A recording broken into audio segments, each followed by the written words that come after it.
Welcome back, everybody, to Goblets and Warlocks. There's still water in this. Holy crap, I almost spilled it everywhere. Welcome back. This is Descendant of Avernus, episode 28. Is that right? Is that where we're at? 28 or 29? I think we're... Oh, 29. Episode 29. Eric, first off, up until like yesterday, we were going to have a session, but then I misread a conversation. I thought we were going to be missing 2 players, but only missing 1 player. So we're missing Bjorn. Grania is still trying to get her camera to work. It's not currently working, so that's why you see her art, but she is here. Second of all, I totally blanked and totally forgot to update the overlays for this game. All the characters are level 7. Only thing really changed for overlays would be their hit points, but other than that, I forgot to update that. I'm sorry. I forgot to make the correction for Orvan. I still have it misspelled on the intro. It's just a lot of stuff I totally forgot to do this week and spaced out on and forgot. But you know, we're here nonetheless. We're gonna push through and persevere. Domino's rolled the lowest with a 10, pretty much. And that's still the lowest, so he'll be doing recap tonight. Grantley, for dance school, do you have any announcements that you would like to? Nope. All right. If you join our Discord, Discord in the chat, you can have these fancy little dice we're giving away. There's another set I also giving away, but I don't have readily in my hand. So we have dice that has an owl in them, and a dice that has a blue triceratops inside of them. They're all being done in the giveaway for the Discord, so put that in chat. I don't think I have any mods in the stream.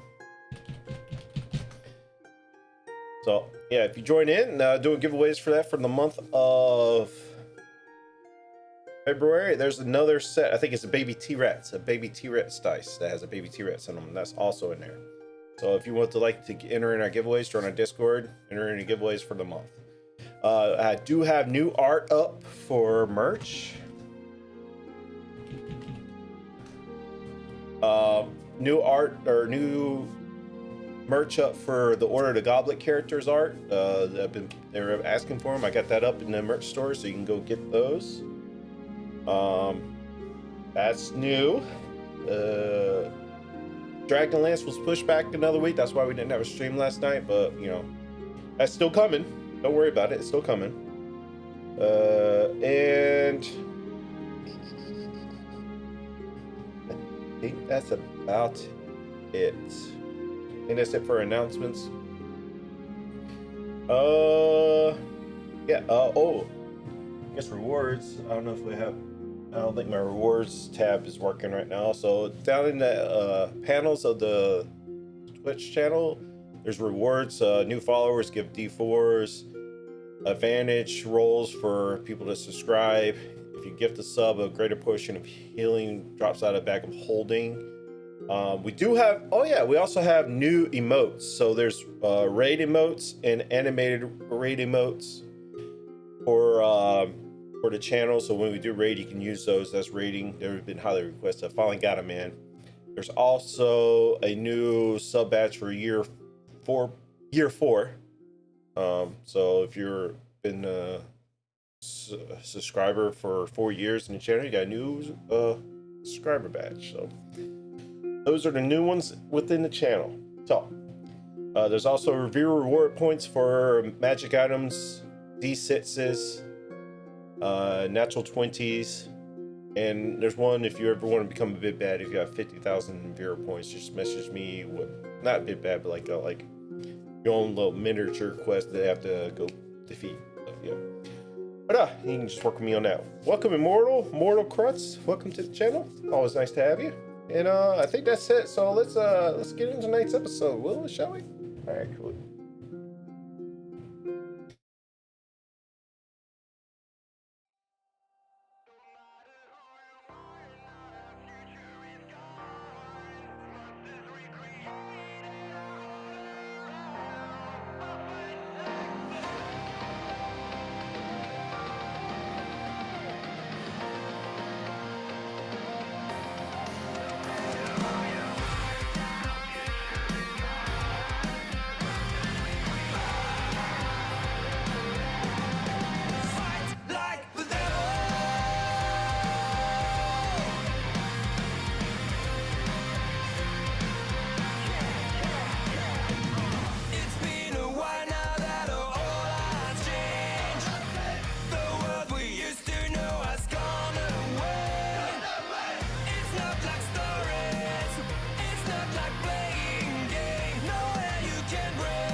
So there's questions about overlay. So Grillia, your last hit total was 47. Okay. But you added 7, so yours looks about right. Yours looks right. Yeah, mine's good. Let's see. Your last hit point total was 55. That's with everything. That's like your final one. So, yeah. On the stream I still have your level 6 stats on there, so you can go off those and look at those if you like. But yeah. Well, I guess that's one good thing why I didn't update the stream. We can figure that out. But all right. Welcome in, and Avernus, would you like to lead us in tonight's episode? We went to some graveyard place, I think it was. Not quite sure what it was. Trying to find a helmet, I think. Fought some larger skeletons. Found a follow-offs area. And then found my old commander who had the helmet that gave him some visions. And we took the helmet and the commander to a cathedral, which I don't remember because I wasn't there for the episode. And I think that's where we ended. You wasn't there. You was there. It's fun. Look at the fun we're having. It's Aloha FPS. Welcome in. You can give a D4 to any player you like. Yeah, thank you for the compliment for frames and overlays. Yeah, like as I was telling them, though, I didn't update it. The characters are actual level 7. I just forgot to update it throughout the week. So, yeah, you was sent to find your old commander. You found him with the helmet on, and there was a portal with more minotaurs were about to come out of the portal.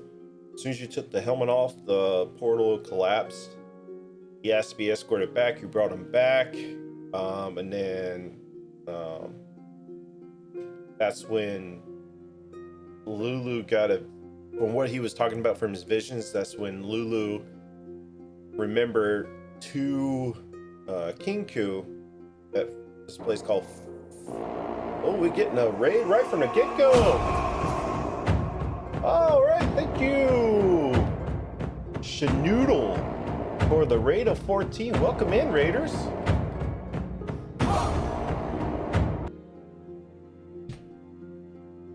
Welcome in, everybody. We're just getting started here. We're just going through the recap. If you're first time here, welcome in, everybody.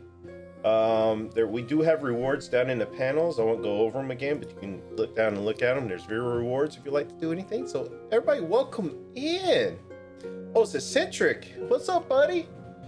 Guess y'all come in. I guess he got it the raid. Welcome, everybody. So as I was saying, so when you came back with the vision, that's when sparked Lulu's visions for your next location. I believe y'all took a long rest right after at the end. Look at the fun we're having. Paulus Hortz, thank you. Paulus Hortz, thank you for the follow. You can give a D4 to any player you like. Just put in the chat who you would like to give a D4 to. We do have Grillia. She is here. Her camera is not working, but we do not have Bjorn. He is out today. He got called into work, so will not be joining us. But everybody else is here. So did y'all take a long rest? I cannot remember if y'all took a long rest. Yeah, we did. All right, so yeah, you take a long rest and y'all get level 7. And what would y'all like to do?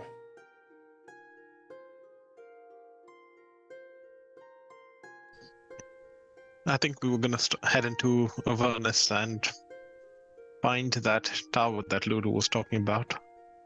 Okay. Y'all have to figure out how y'all getting off El Terrell first. Okay.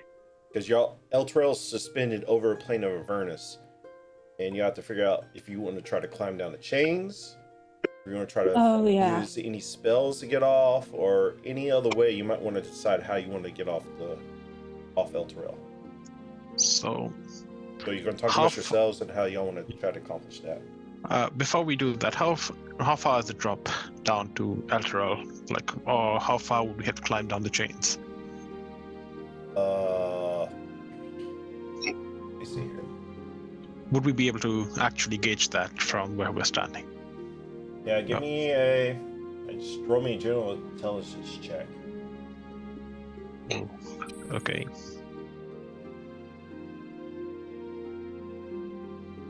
That's a 16.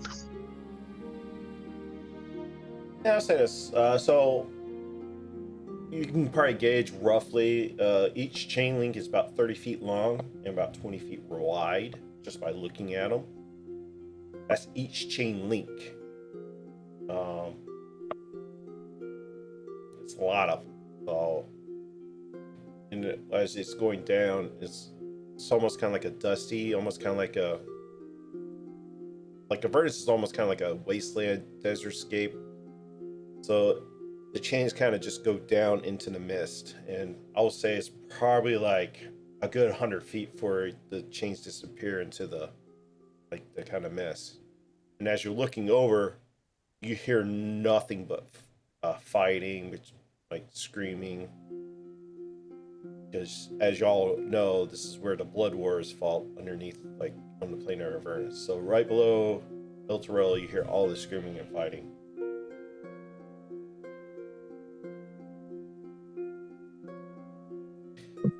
Well, that doesn't sound like such a good plan now. Oron, you get a Yeah. D4. I'll add it to your. It's good because you don't have Thank any, you. but you have an inspiration. Yep. And Dominus, you got an inspiration for your recap. Oh.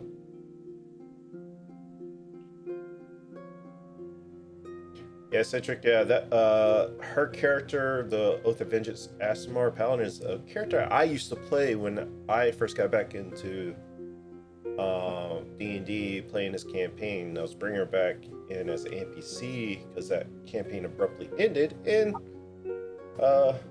let's see here, Flick has graciously decided to take over the character for me. So she's actually role-playing a previous main character of mine. What would y'all like to do? Y'all talk amongst yourselves. Well, I look at Shadow and I look at the chain and I'm like, well, I'm not sure what to do with you, buddy.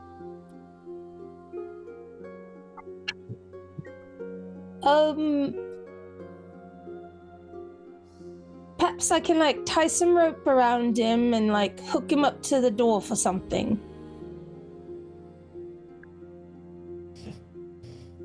Maybe we can dwarf? change his. Maybe we can change his shape or something to help him better.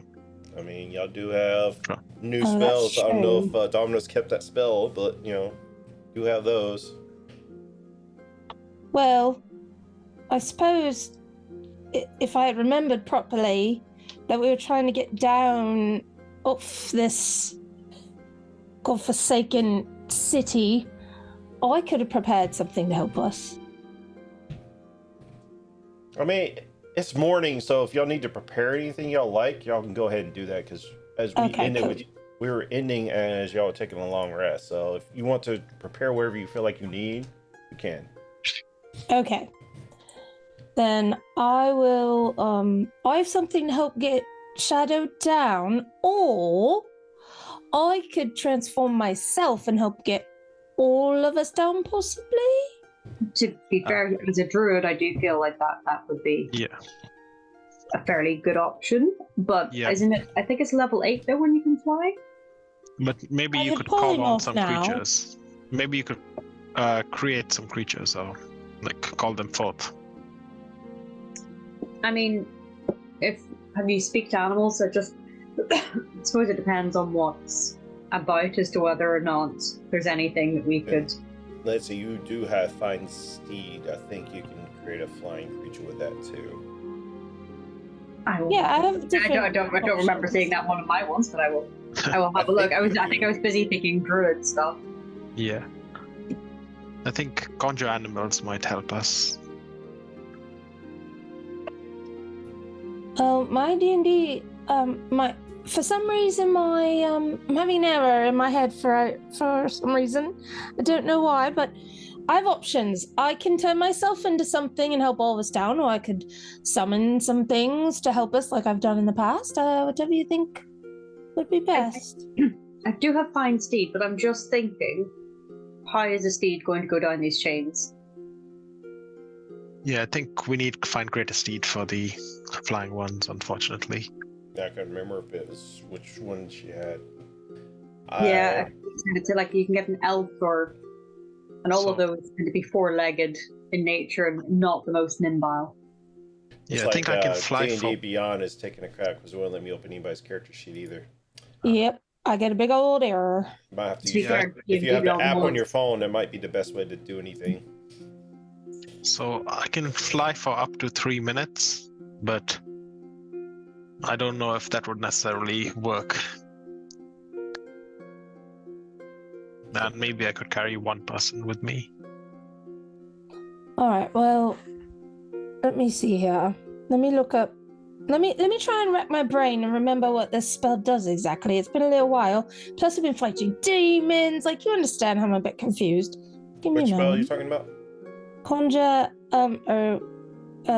animals. What is it called? I don't remember. Yeah, you used it before to cast 2 giant hogs before. Yeah. I mean, would a giant hawk be able to carry us down in turn? Well, you created 2 before, so should be able to create 2 of them. I know, but would they be able to carry us? In shadow? One at a time? I would imagine so, because they got 2 talons, so they can carry somebody, and then somebody probably riding on the back. Okay. If Well, I will summon Thelma and Louise then. I'll take Thelma my and Louise. All right, I'll take my staff. I'll hold it up into the air, and just right above where the staff is, like a little patch of blue sky will open up, and these beautiful hawks will just like slither out from under it and spread their wings gloriously and land, and then give each other like a little talon bump, and they'll be ready to help us. All right. I can't even open my book for Descendant in Avernus. So let me grab my hard copy book real quick, because it's taking a crap with me.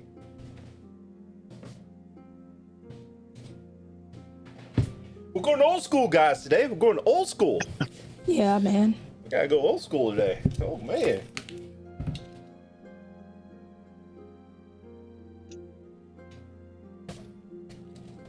It's been forever since I opened the book, because I have everything online now. That's chapter 5. We're not in chapter 5. Okay. D&D Beyond finally came back up. So he opens the book. Okay. Okay. Nope. So far, so good. So far, so good.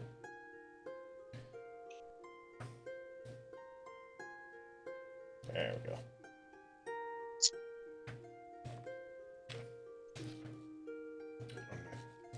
Finally came up. All right, cool.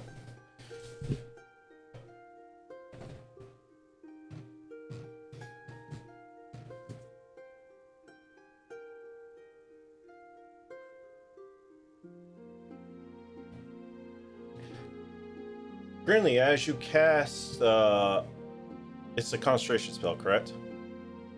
I imagine so, yeah. As you try to conjure these 2 flying hulks, they are not... Is it eagles or giant eagles, right? They're giant eagles. I can't remember, but it was one of the 2, sure. Yeah, I think it was giant eagles. Oh, it was owls. It was giant owls. Was it giant owls? Yeah, for sure. I don't think it was. I think it was giant eagles. So anyway, we'll go with giant eagles. As you try to cast these, they don't take the same form as you envisioned. Like these Oh dear. they're flying, and they're about roughly the same size. but their wings are more fiendish-like, and the rest of the body is almost kind of like rotted away. They're still what you imagine. They're still friendly to you. They just appear really weird down here, like something's affecting your spells. That's unfortunate. They'll be fine. It'll be fine, everyone. Don't worry. I know they look a little, strange, but everything will be fine. Don't worry. Everything's fine. So long as we as a team can safely, climb on board, I don't think it really matters what the creature looks like, as long as it's friendly to you. Yeah, everybody can easily climb aboard. Does everybody do that? Bjorn certainly does. I do. Yep, I would as well. Yep. Dominos? That looks like a nod. Yes. Yeah, your camera's like glitching a little bit, so we couldn't tell if you said anything or shook your head or anything. Love, internet stuff. So, all right. So you can easily climb aboard. You can easily fly down. As you come through the mist, you just see waves of devils, waves of demons, just like fighting each other. And you feel like if you keep going down, even straight down, you'll land right in the middle of them. Obviously, I don't think y'all want to jump in the middle of a blood war. Yeah, so where would you like to have these animals go? Is there any clearing or rocks or anything that we can sort of get out of the way and behind? Or maybe if there was something at a slight height so that we could look down with a vantage point. Oh, that's a good idea. Because we have the wing power to be able to get there.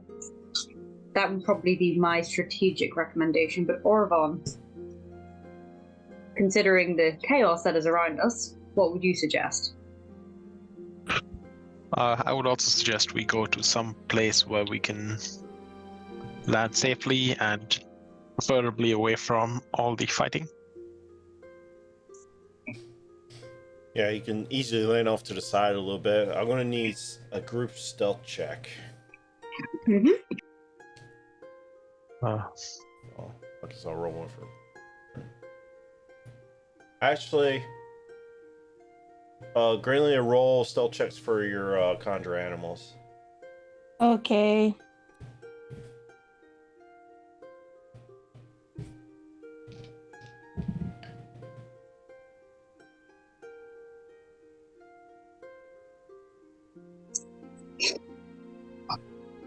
I saw your roll, Orvon. It's great. I'm really happy for you. All right, 18 for me, 50. I don't know. I think they have they have bonus to stealth, don't they? Or no, not the eagle. I rolled a 15 for one of them and a 4 for the other. It's a straight roll. Okay. I feel like I need to mention that I have some very loud, clunky armor that does make stealth difficult. Well, this is for the flight down, see if you can land kind of like on the edges of the battlefield. Try to find some rods and stuff. I have got bright red hair and big, clunky armor. Stealth is definitely not my forte. So, so you're able to land on the edge of battlefield relatively unnoticed. They are fighting one another. They're a little distracted, but you can land on the edge of the battlefield. And what would you like to do? Maybe let's ask Lulu if she has any sense of direction where we should go. But she does point.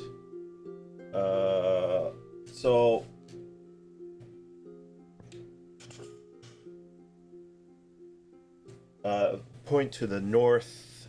My sense of direction, northeast, where you can see is a 10-mile hike, roughly, or to reach Fort Knucklebone. believe it's this way, guys.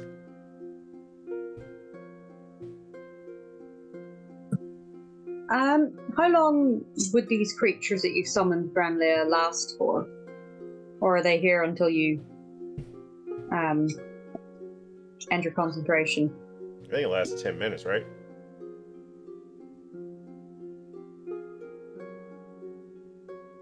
I mean, I'm just thinking they're big creatures, and 10 miles, or 10 miles is fair distance, and potentially with their bigger legs, just strategically we could possibly get a little bit more before they disperse. You know, make the most of them, like with some of them.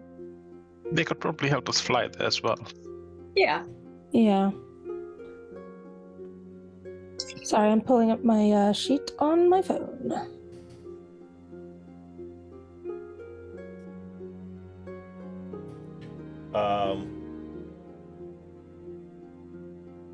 So what are y'all doing? Y'all want to land, or you want to keep trying to go straight?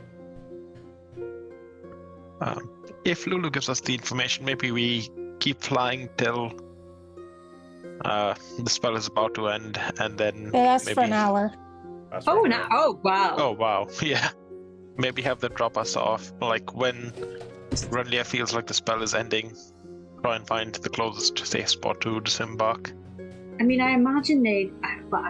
I'm making some guesstimates based off like wingspan and wing speed, but I feel like 10 miles, we can do that in under an hour. Yeah. I feel confident in your skills, Granlia. Thank you. Thank you. So Thelma and Louise, these two, I take it? Uh-huh. That's the names. That's what they told me, at least. Greenland, what's your passive perception? Oh, it's something high. It's Like 17, right? Something like that. it's 19. Hold on. Holy crap! I've Alright. never used the app before, so let me just try and navigate to the home. Okay, here we go. 18 is my passive perception. As you're flying, you see down on the battlefield this massive creature. I'll just show you guys.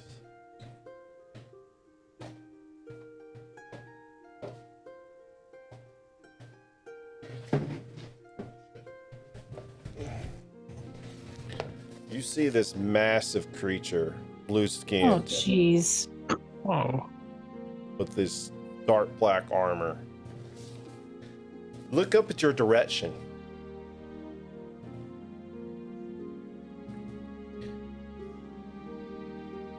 I think Orvan is the only one who speaks Infernal.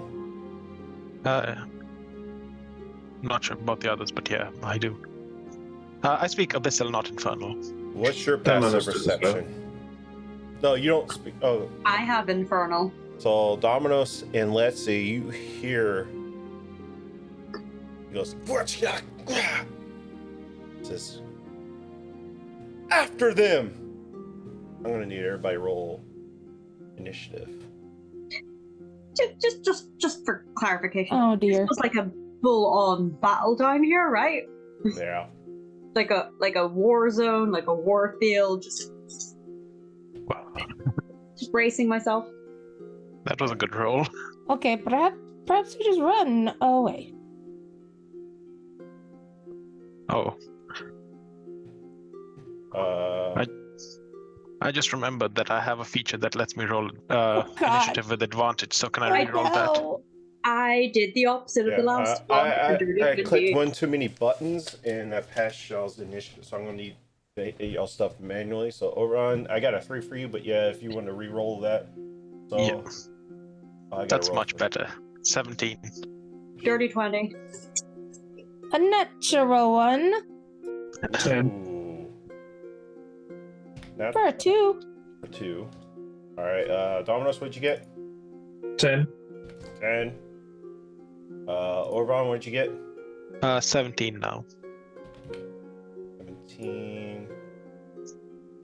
Bjorn, he got 15.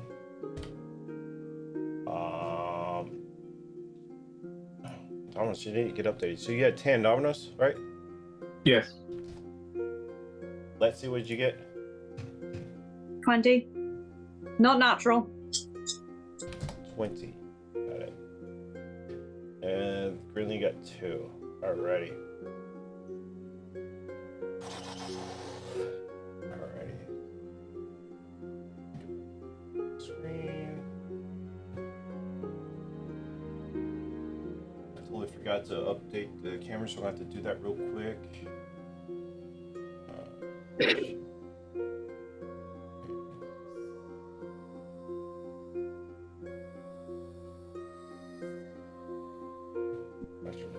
Pretty close.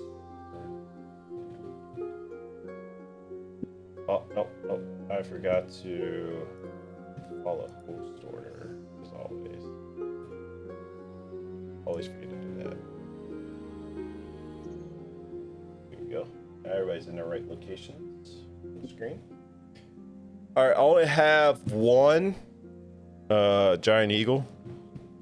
So, got to use your imaginations. Alright, who's on what eagle? Let's cover that, I guess. Me and Shadow will be on the same one. And whoever else. So maybe Lexi and I could split up on different eagles. Yeah, I guess, because we both heard what they said in Infernal, so probably would have been No. difficult to shout to each other. I'm probably on Grandia's team. Okay, oh well, if that's the case, if you're with Grandia, then I guess Orvon will be on his own, so maybe I'm with Orvon. Yeah. I'd feel bad leaving you. Yeah, and then we have Bjorn with us as well. Yeah. It's a fairly even split.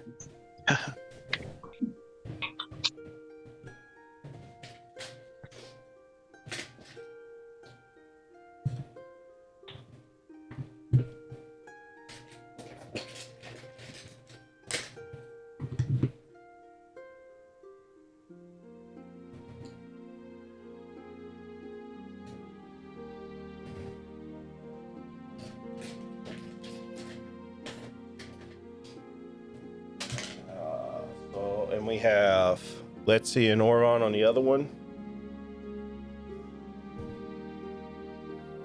Yeah, with Bjorn. And Dominus is with Grinia. Yeah.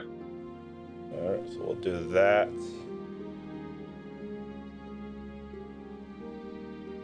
Just imagine there is a hawk there.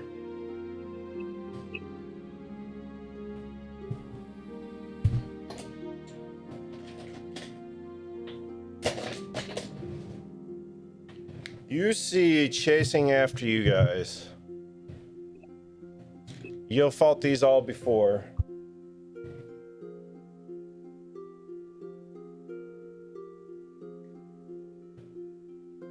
There's like 3 waves.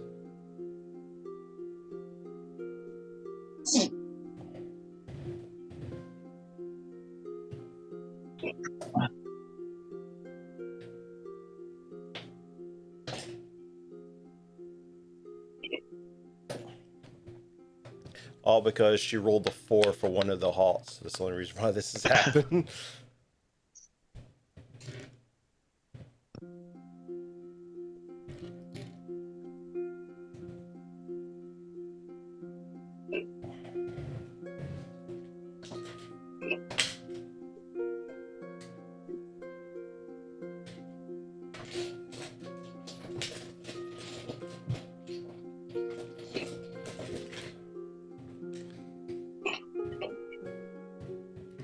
And then this third wave, if y'all remember a long time ago on the road to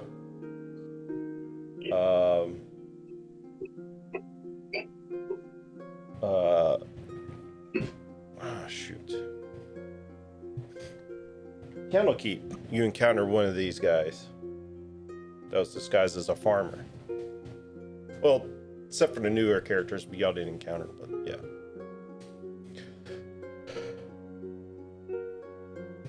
Get some actual combat music going real quick.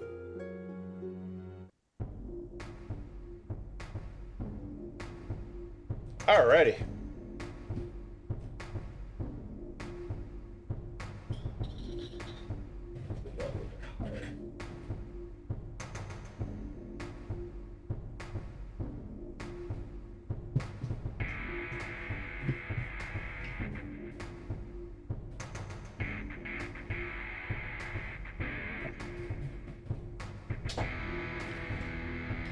Alright, top of the round, we got Letzi. What are you trying to do?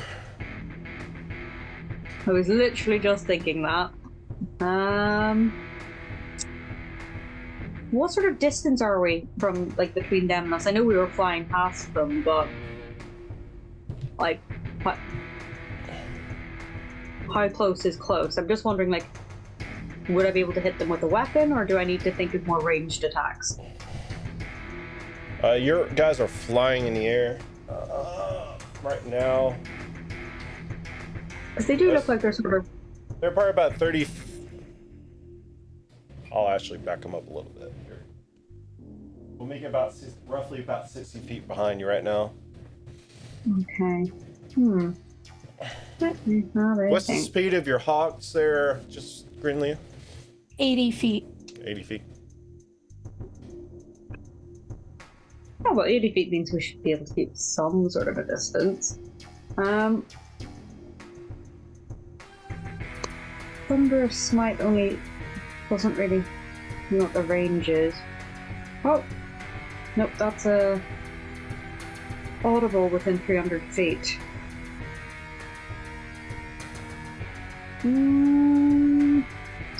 Would it? I guess Thunderous Smite. Like, I had this whole conversation about Thunderous Smite the other day.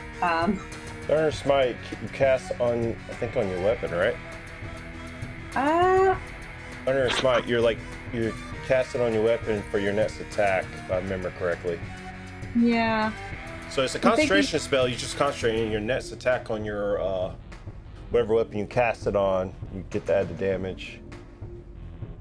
My thinking is that potentially the 300 feet range of Thunderous Smite could, as in like the audio of it, could possibly. I'll say right now, y'all about.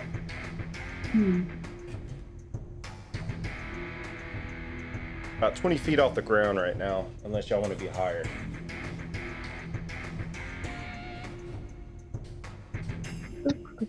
That's more for Grinlia because she's conjuring the animals.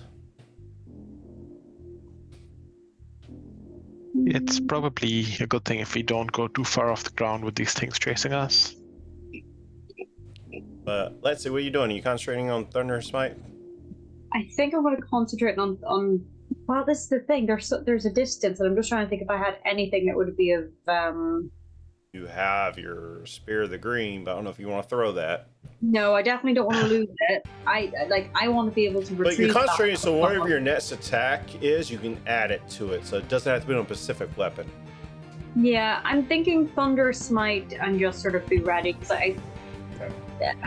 I'm in my head I could possibly deafen them so they can't communicate with each other if they want to like do a group attack. But I appreciate that there's different opinions on Thunder Smite and whether or not it has like auditory elements to it. I'm probably just adding that for flavor. Okay. But alrighty. Anything you have any bonus actions you would like to do? I can't really. Well, this is the thing. In theory, yes, but I'm wondering. I'm just thinking whether or not. Well, Thunder Smite can be a bonus action, and I was debating whether or not to use my Hunter's Mark. But I think right now I'm just going to leave that one waiting. Thunder Smite. Because they're not on us, and I can't quite get to them without losing one of my really nice weapons. So I think I just want to be prepped in case they do get close. Alrighty. Alright, these guys are nets. These from this group.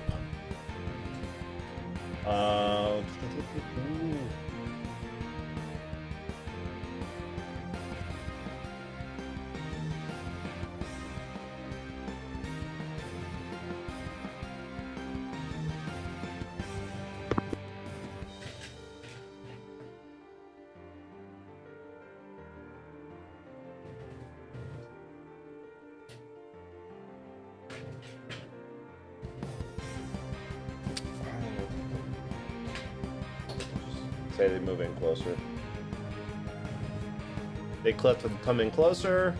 This one right here is going to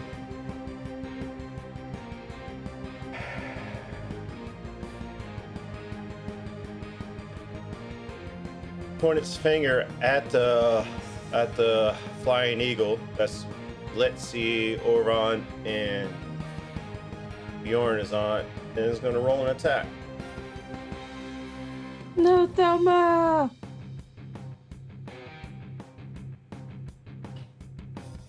First attack misses, but the second attack is a 26 to hit. Yep. As the first one, just like the Hulk lifted his arms up and this ray went under it, and the second attack hits and does 10 points of fire damage to your eagle. And as it draws away, the little guys is going to turn around and whip its tail, spines coming at it for 4 attacks. Does an 8 hit it? The eagle, no. No. Sir, 22 hits. Yep. 4 points of piercing damage. And 3 points of fire damage. The first tail. 20 hit. Yup. And a 23 hit. Yup. The first attack is 4 points of piercing damage. And 2 points of fire damage. Okay. Then 5 more points of piercing damage. And 3 more points of fire damage. Y'all are airborne. Well, did the eagle go down? Yup. So as y'all fly, let's see, Orvan and Bjor, you find yourself plummeting. Great. So if y'all have any reaction spells or at all, just keep that in mind, because y'all gonna plummet 20 feet when it gets y'all's turn.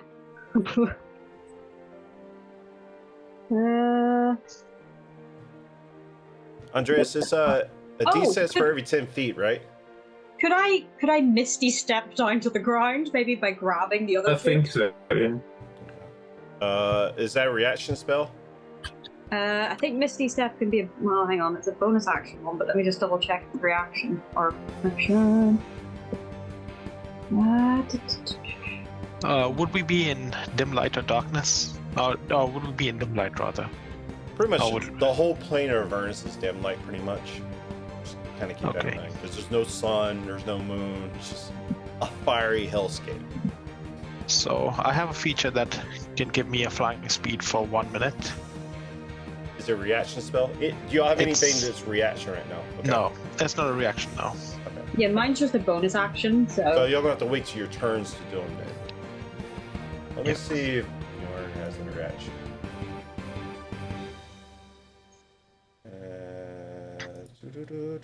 No, he does not. Yeah, Nope. Okay.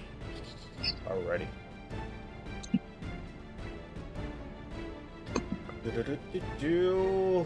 That's their turn. Orvan, it's your turn. What Yeah. are you gonna do? So as a bonus action, I'm gonna use my Step of the Night and gain my flying speed, and I'm gonna try and grab onto Lexi and Bjorn. Try to grab him. Yeah, So as first- we're falling. All right, so that's you use your bonus action. I'm saying use your action to try to grab them. Yes, to prevent them. Give me a strength check. See if you can grab both of them or not. Oh no. To be fair, I am quite heavy with all the armor, Oh. but Bjorn should be easy to carry. Yeah, With a that's bad. 6. As you try to cast this, you try to grab each one of them. You just like, as you go to grab them, you just miss. You just miss Oh. them trying to grab them. Okay.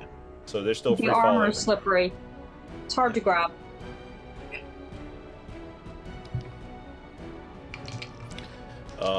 Bjorn is up. And he'll take 6 points of bludgeoning damage as he falls to the ground and is now not prone.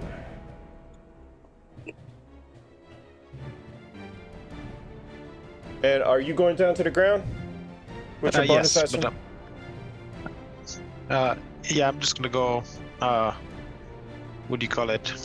Slowly to the ground Okay, with the rest of my movement. got it. I forgot about Lulu. Well, Lulu's up, and she'll just kind of fly down to you. Oh Hang on, could Lulu not help me? I think she's fairly small. She's a big flying elephant. no! She is a mini elephant. She's a holophant. Ah, She has like literally to no strength, I think. She has the base strength, and she has like, you don't have hands, if that makes sense.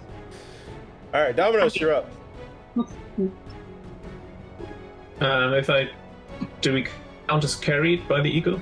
Y'all are being carried by the eagle, yes. If the eagle gets invisible, does everything get invisible then? If we count as carried, If it's greater invisibility. then no. And then again, I don't know. And you being what you are, you would know that most devils have what they call devil sight anyway. Thought so. Well, in that case, I will misty step to the ground.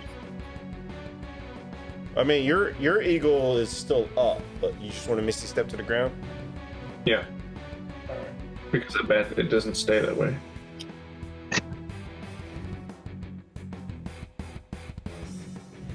Alright, that's your bonus action, right? Yes. So what do you want to do for your action?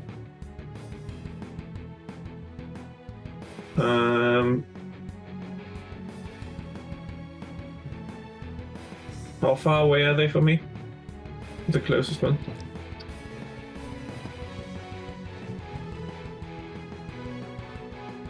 This group is probably like 40 feet away from you. Like this group. Everybody else is Yeah. roughly about 60. So this group that took down the eagle is probably like 40 feet away from you, and everybody else is about 60. I used chill touch on that group, preferably on the red guy. On the red one? Alright. Yes. 20 20 to hit. 20 just hits. 8 necrotic damage. 8 necrotic damage. Nice. That's my turn. So as you release, it just kind of seeps into it.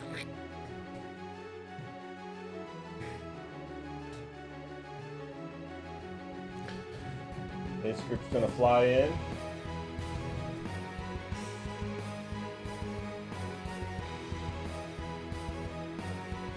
Alright, they're gonna make, each one is gonna make 2 attacks at y'all's eagle. What's the AC of the eagle? 13. 14 hits. 12 misses. 12 misses. 15 hits. Natural 1 misses. 12 misses. Miss. And then hit. So we have 3 hits. So I'll just... oh wait, that's wrong. So the first attack is 5 points of piercing and 5 points of fire, so 10 total. 6 piercing, 12 total for the second attack. 6 piercing, 6 fire. I don't think he has resistance to fire, right? Nope. So I'll just give you the total amounts. Okay. And then 9 points on the third attack. We're also airborne. Uh-oh. Why did I roll so low on initiative? Don't they have their own initiative? Or We always played as they just went on my turn to make it easier. yeah, I think so. That's their turn. This group is also going to fly up while almost simultaneously it's going to roll and attack you, Grinlia and Shadow. Hey, don't we fall out of the sky? Oh, I'm playing it as on your turn you're falling. Do you have resist reaction spells? I should say. Do you have anything? No. Anything reaction? I mean, let me just double check. That's not a reaction, but I don't think it So is. how I'm going to play it, you're going to fall on your turn. is what- Okay. Yeah. But if you have any reaction stuff you can do, you can. They're gonna attack you on the way down, though, as you're falling.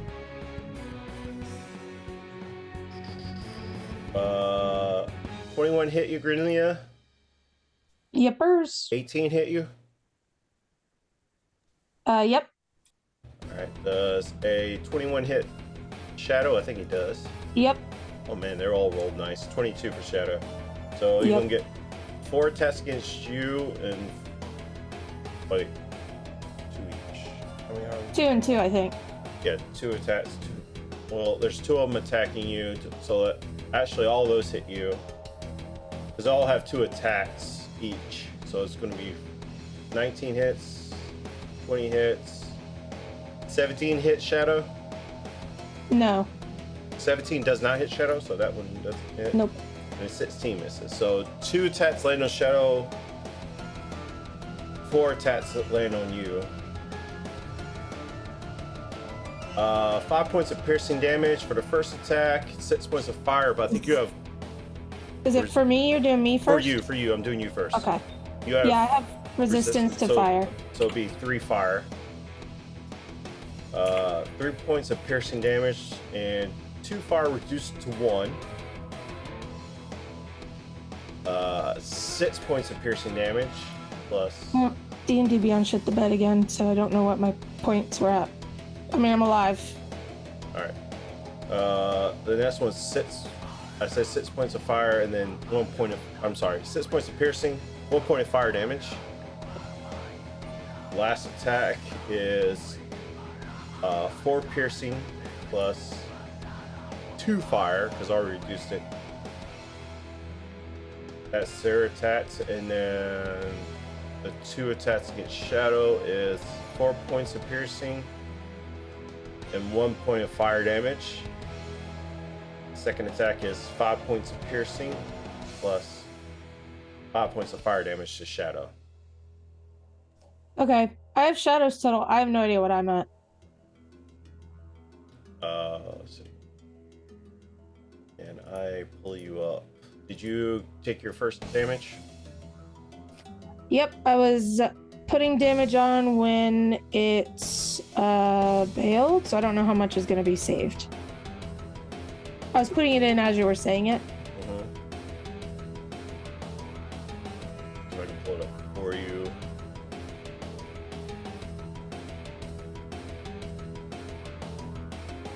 Like, it pulls everything else up, but not in character sheets. It's ridiculous. Might have to handwrite it. Yeah, I can't pull up a character sheet. Okay. So, Do you know what the total was or no? yeah, I can look back. Okay. Then I'll just do it on paper. That's what I'm saying.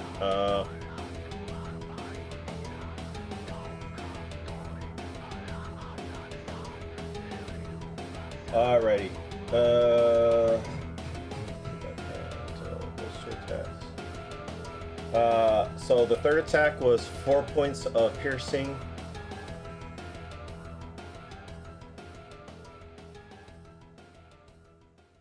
No, wait, those are scratch that. So those two. So there we go. It was 4 points of piercing, 2 points of fire for the third attack, or the last attack. 6 points of piercing and 1 point of fire damage. 3 points of piercing damage and 1 point of fire damage.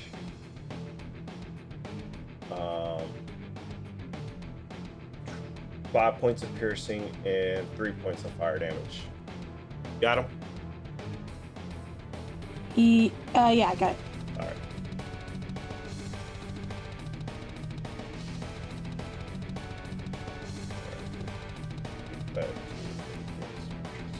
All right.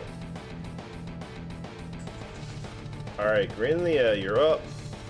And y'all are plummeting to the ground. So you have any kind of thing to save you, or you just gonna have to straight take it? No, we're gonna have to eat it. You take. Oh wait, I could. Well, it depends. I mean, I could cast a spell. It would be an action though. It's not a reaction. You know what I mean? Yeah. What is it?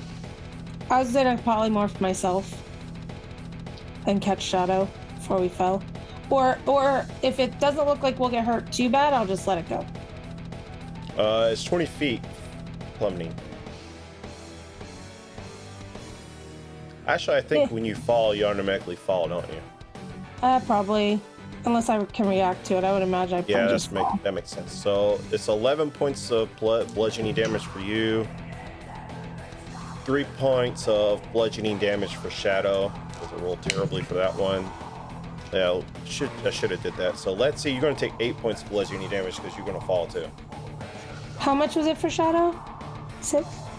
3. 3, okay. Should do dexterity saving throws to just see if y'all land prone or not, but I'm not, because I didn't do it for anybody else.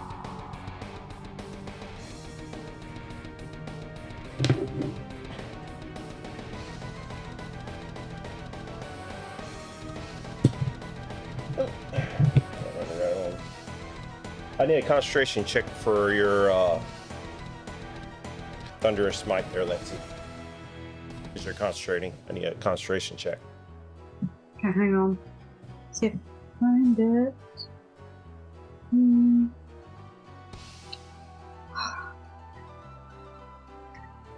I am drawing a blank here. Where am I looking for this? Con check. Hang on. It's a con save, basically. There. Oh god. 10. It's just enough. Oh, what's that? Whoa, okay. It's 10 or half the damage, and you rolled a 10, so it's good enough. Yay! Because it's not been going great so far. Right. Falling to the ground. All right. Really, you fall deep into the dirt, and it's still your turn, though. Blech. Okay. I will stand up.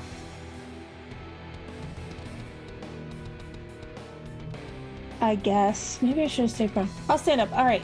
Are they within 60 feet, one of those little clumps? Yes. Okay. Whichever one shot me out of the sky. I'm probably one of these. It's one of them. Okay, I'm gonna shoot an ice knife at the front one and try and hit him. Hit them all? Yeah. That's an attack roll, right? Yes, it is. Roll your attack. Okay, so that's pretty good. Oh, I gotta look on my thing here. Okay, so I rolled a... Oh, sorry, I gotta pull it back up.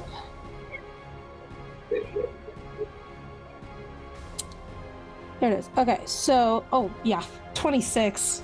26 definitely hits. Yes, okay. So, Jeez. okay, so this is a piercing. Ooh, okay, 6 piercing 6. damage. And then the rest of them have to make a dex save. Including this one that you hit, or is the one you hit automatically gets it? It's all the creatures within 5 feet. Include hit or miss, the shard then explodes the target and each creature. That's make dex saves. Okay, got it. Yep. 12. Okay. 14. Miss, all those are fails. 14. And 18. Okay, so the 18 makes it, the rest fail. Okay. Okay, so not a great roll. Let's see, 7 cold damage. Or ice, yeah. I think it's cold damage, yeah. It's cold damage. Mm-hmm. So they take 4.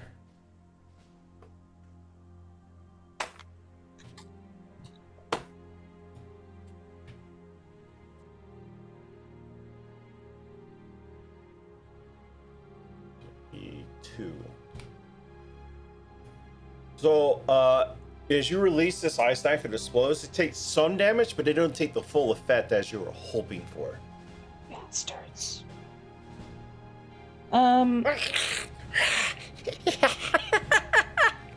Ew. Bless you. Okay. For my bonus. Oh wait, can I take a potion for a bonus? Yeah, in this Or- campaign you can. Okay, then I'll take a potion. Got it. Shadow will just hold an attack if anything comes within range. All right, Shadow will get up and zoom. Yeah, Got it. that's it. Alrighty. Top of the round. Let's see. You find yourself underground. Still concentrating though. I'm assuming you want Yep. to get up. Yeah, so I want to get up. What do I see around me, like immediately, sort of enemy-wise? They're all in the Anything- air. Okay, they're all in the air still, but that's... Because in my brain, I'm envisioning more of a battlefield, so I was sort of thinking maybe there would be something near me. They're like, I keep planning for, like, slightly more closer range contact. you're universal. You're higher levels. Y'all have more spells to do stuff with. Yeah! Stuff gets harder to hit. They fly. Devils can fly. Most of them do. That is a slight problem. Oh, I need something that flies or something that can... You have your spirit of green. I do, I just don't want to lose it. Unless it boomerangs The thing back about at it me. is magical, so detect magic can easily find it if you can't find it for some reason. I guess I could give my... You know, if it's going up in the air, in theory, I It could... still has a range on it, so what's the range on it? I think it's 40 to 60, right? Spirit of the Green, ooh. It's 2060. If you get like right up under them, you'd be in range and you don't have to roll with disadvantage. Okay. I think. So I can roll twice then with disadvantage. I think this one. Yeah, okay, I Yeah. guess I could go under it and attempt to smush them from underneath. Yeah, you have to roll literally right under them because they're 20 feet in the air. Okay. So if I... Kill them with fire. So I don't think I can... Oh, yeah, roll with disadvantage. Okay. So, Spirit of the Green, rolling to hit. Which one are you aiming for? Well, I think the one that's like immediately above me, which Well, they're all kind of hovering bottom there. of the screen. So But sort of you bottom got- of the screen. Like, There's one different. That's the only thing I really am asking. oh, is he super nasty? I mean, this one looks like it has some kind of plate armor on. I guess that could be an interesting person to target. All right. What did Possibly you roll? someone I regret targeting, but I could give that a go. So I rolled, I think, a 15 to hit, which I suspect is probably not enough. 15 to hit, and you're aiming for this one, the one with the red wings. Yeah. That, as it looks down to see you as you throw, it just kind of stands out of the way as the spear cleans up against his armor. Let me check something. No. It tries to reach up and try to catch it, and it just misses, and it flies off somewhere. Oh, so my weapon just flies off somewhere, or does it fly off somewhere? It flies up in the clouds, and it just kind of falls down somewhere in this area. Oh, so did I hit it, or did it just sort of... It clings off their armor. It does no damage. You basically miss. I was just describing your miss. Oh, the weapon goes, not they go. I thought you meant they hit, sort of. I was like, it seems like a strange decision to make when they haven't been hit. No. Okay, so I've not hit them. It goes slightly off. At least it's not sort of you turning back down to pierce me on the ground. Yeah, you're still kind of throwing it at an angle. It lands in this area somewhere. So it's nearby. I'll say this represents where it's at.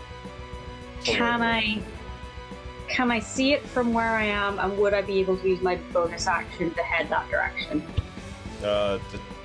You move 20. You're right here.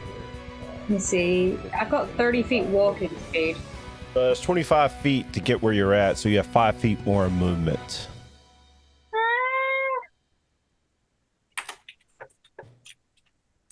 I mean, there's a 60-foot range on this weapon, so there's no harm in you taking that extra 5 feet, because I might use them the next time.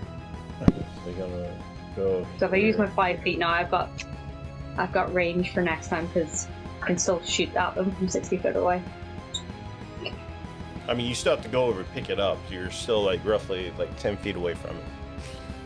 Yeah, I don't really have, like, I'm not exactly a wealth of ranged attacks. I tend to go in and clobber. Right. Righteously, and so this is a problem right now. Yeah. Alrighty.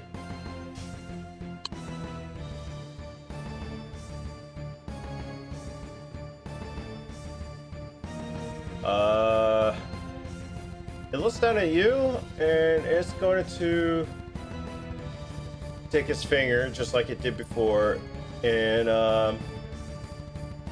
does a 25 hit you, let's see? Fairly sure that does. I will double check, but yeah, that hits. And then an unnatural 20 hits you. 20 is a total. That hits you too? Okay. Yeah, 20 is my armor class, so... The first one is 10, and the second was 11 for a total of 21 points of fire damage. As it pumps 2 rays of fire into you. To be fair, I did try to stab it, so... Yeah, it saw you as a target. Yeah. Do you have any resistance to fire? I don't know if you do or not. Radiant necrotic and disease, so... Yeah, you don't have any... Yeah, so you No, take the full no, force of those rays down at you. Yeah. Feeling a little woozy, to be fair. I'm about feeling 50% of myself right now. These other 2 is going to... Just a range on these.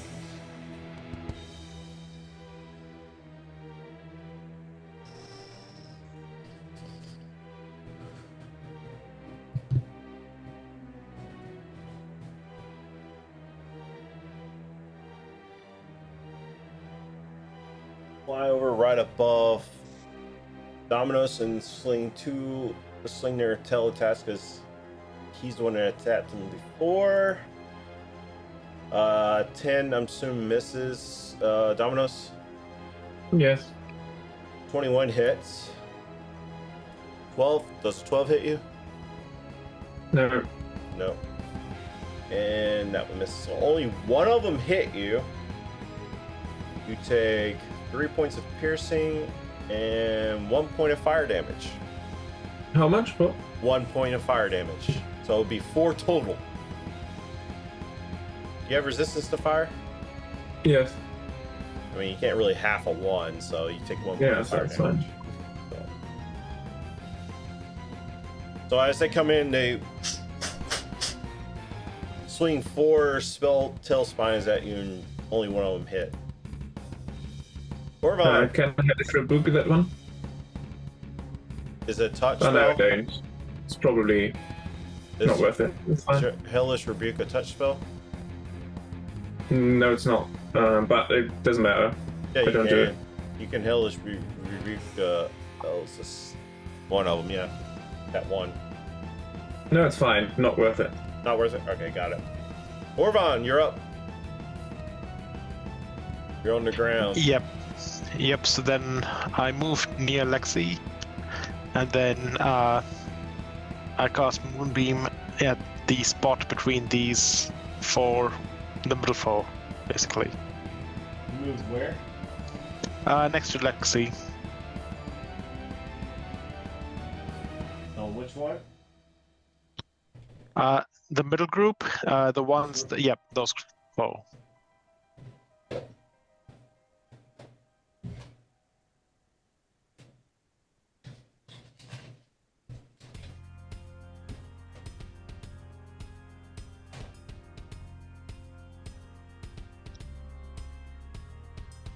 And I'm gonna upcast Moonbeam, yep. So they all need to make, let's see.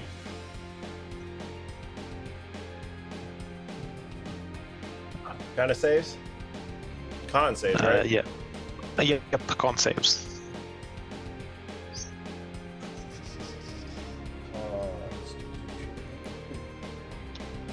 16. It succeeds. What they got to make? 14. 14.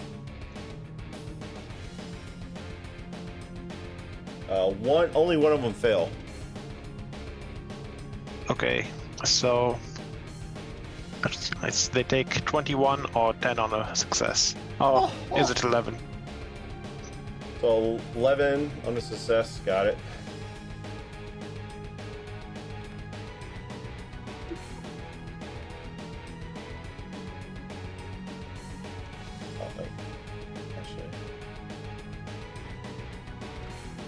And then I also shout the activation word for my shield.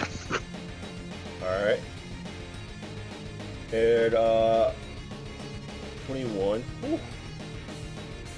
So this group right here, you hit it as they're flying. One of them look almost like it barely catches itself to stay at flight, but it looks rough. Everything else is like they look really bad, but that one was. You feel like if you hit it just a little bit more, you probably would have killed it. It looks bad. All right. Any bonus actions you would like to do? Yes, I activate my shield. Oh, that's what you did. Yeah, that's right. Yep. You did say that. Bjorn is going to get himself up. All right. Takes his bow and gonna attack them. I don't remember what. Oh, and I also asked Lexi that if the creature is still gonna be flying, if she wants me to carry her up to attack it. I mean, 22 does hit. I think that sounds like a plan. And 20 hits. Just thinking about getting back down to the ground, though. But I trust you. So Yeah. 22 points again. I forgot what damage his did. Y'all remember what damage his does? What does? Bjorn's? Maybe radiant, but I'm not sure. Because at least the way it was described, it makes it sound like radiant, but I'm not 100%. I think it was psychic damage. Maybe.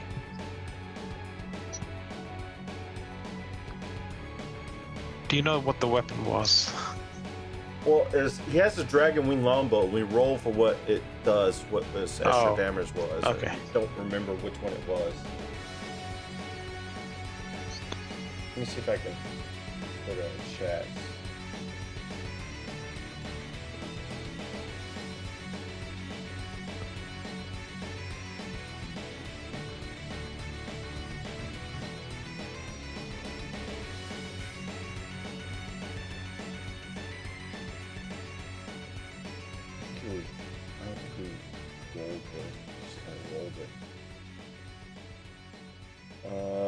Don't remember. Only way to check if I went back on stream did it. And I don't remember. It is kind of important. Let me see. Actually, Either one of those, I think he's fine actually. So I'm just gonna D6. Yeah. So actually, I don't know why I'm even bother counting. Pretty much, he takes back and kills this one out of the air with his 2 attacks. That's his turn.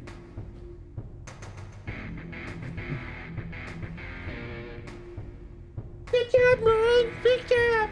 She's just flying there. Domino's, you're up. So there's one left in the air above your head. I use another chill touch on that one. On that one? Is that a save? No save, it's an attack. Oh, it's an attack. Got it. 26 to hit. 26 does hit. 13 necrotic damage. Necrotic damage. He takes all of that. It's like, as Bjorn released this arrow, destroyed that one, and then the other one is just like, as you hit it, it's barely sitting up there too. It was looking pretty rough. That's it. That's it. All right, and it is this group. Gonna fly over to Greenlia. Again, the same group that's been focused on Greenlia and Shadow. 4 attacks is gonna go to Greenlia, 4 attacks is gonna go to Shadow. With his spell spines. 15. 15 hits. Yep. The second attack misses. Third attack hits. The last attack hits. So 3 of the 4 are hit. Shadows is, what's Shadows AC? 16? 18. 18? That one misses. Yep. Second attack hits. Third attack hits. Rolling really nice. Oh, natural 20 for the last attack against Shadow. Alright, so let's do yours. I think, how many hit you? How many did we say hits you? Only 3 of them hit, right? Yeah.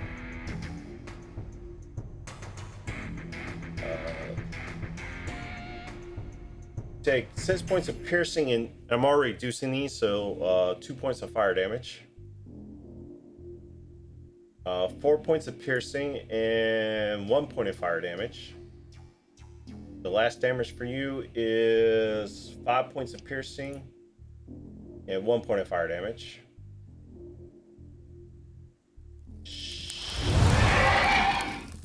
Okay.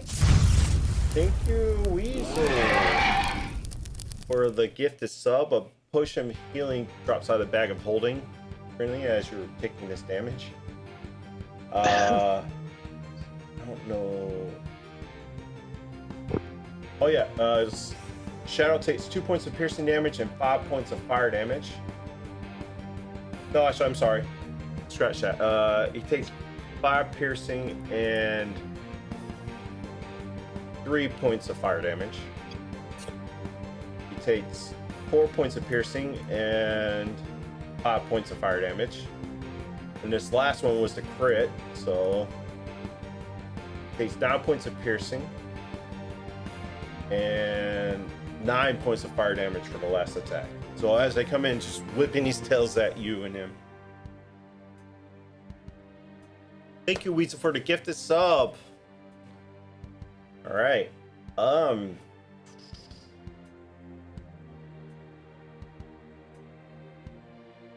No, don't think second attack. I think 3 attacks hit Shadow because 1 attack missed.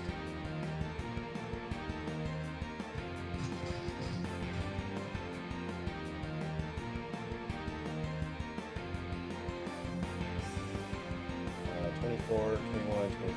Yeah, only 1 attack missed Shadow. Yeah, only one. Only 1 attack. Thanks for keeping me honest there, Weasel. Alrighty. That was their turn. This last group. Your moonbeam, right? On their turn, they gotta do another save. Yep. Alrighty. And it's con, right? Yes. And it's 14 to make. 14 is, yep. That one The fails. DC. That one fails. That one succeeds. That one fails. So only one succeeds. So roll your damage. 16 or 8 on a success.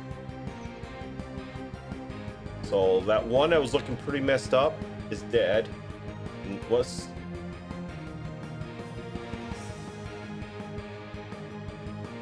only one succeeded? It was this one. So what's total damage you've succeeded? 8, right? Yep. Or no, that failed. That failed. And it was a total, so it was 16. Okay. That was that. So 8. 8. So as they come up, they get ready to turn and hit you. 2 of them are dead. There's 2 more still up. And they're going to move out of the range of it. And fly to you guys. Actually, let's put them over here.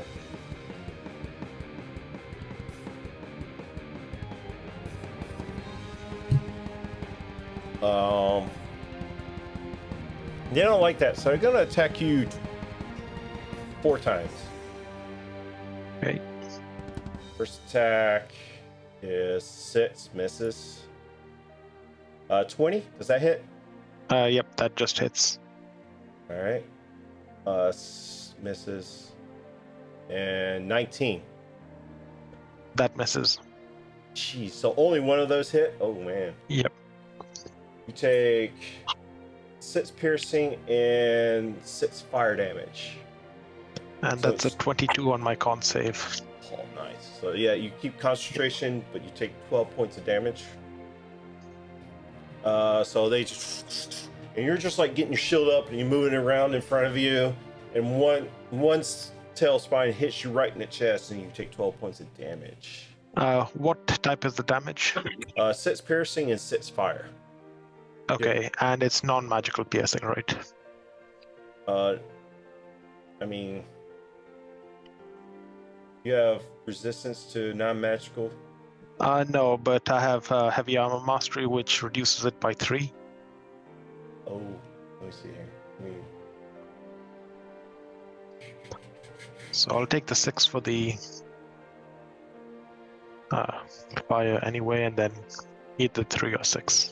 Yeah, I would say they're not magical. It doesn't specifically say they're magical attacks.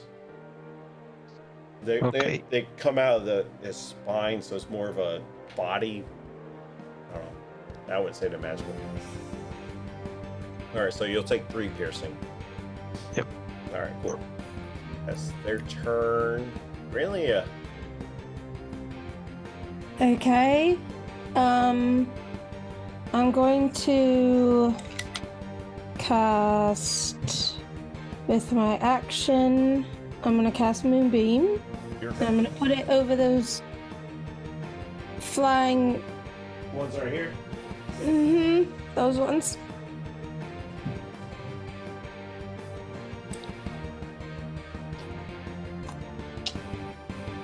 Let's see.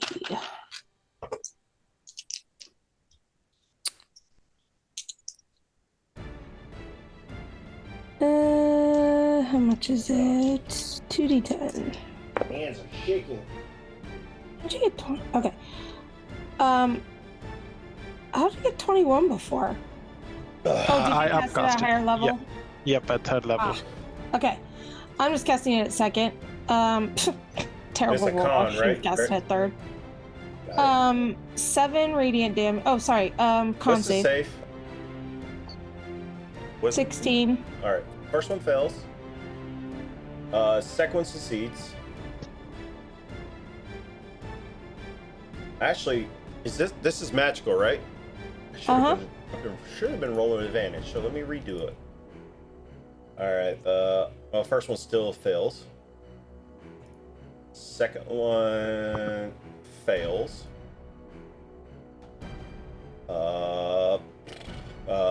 Third one succeeds. The last one succeeds. Wait, what was the save? 16. Oh no, last one fails. Jesus. So only one save. Okay, so 7 is the full damage, so half Really? for the ones who saved. Okay. So 7. So that is 4. And then with my bonus action, I'm going to wild shape into Cedric, which is my saber-toothed tiger form today. Actually, it's Rolanda. Rolanda's a name. Rolanda. Okay. Well, you leveled up, so you can do another. You can upcast higher now, right? Well, I don't think so. It's still rounded down. Oh, it is? Yeah. All right.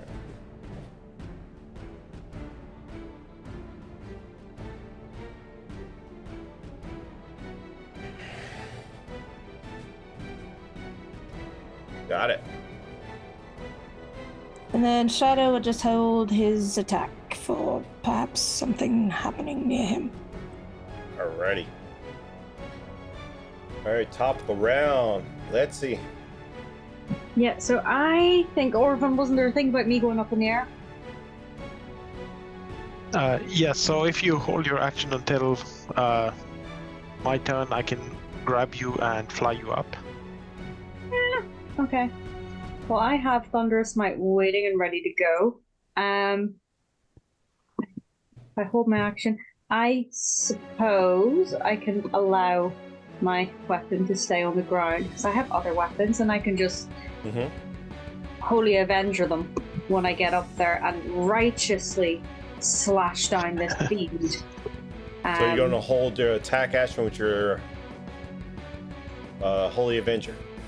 Yeah, I'm going to hold my attack action with my Holy Avenger and with the Thunder Smite for the bonus on that, and I'm going to trust Orvan not to drop me. Alrighty. I hope. So you're holding action until you get within range of them. Some way. Pretty much, just Orvan has to get me up there, and I just am going to unleash. Got it. Well, it's this one's turn. He sees he's gonna do 2 more rays, one for each of y'all.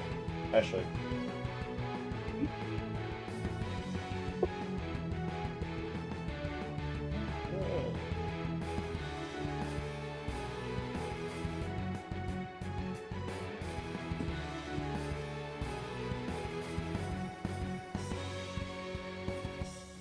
That's gonna off some 8 misses. Oh man. So it takes the points down to each one of y'all, and there's 2 rays. It just impels the dirt right next to you guys and just totally misses.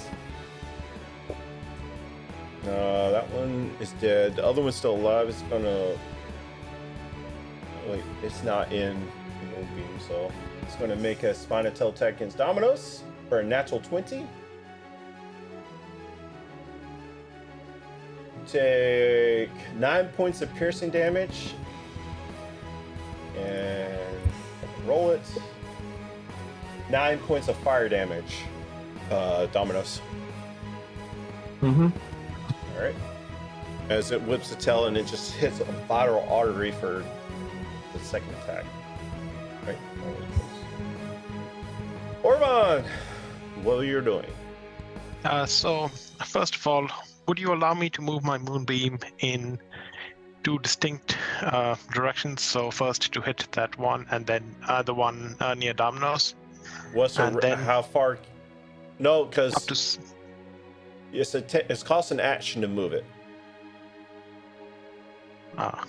It's an action to move the moonbeam, so I don't know if that affects what you were trying to do for Lexi.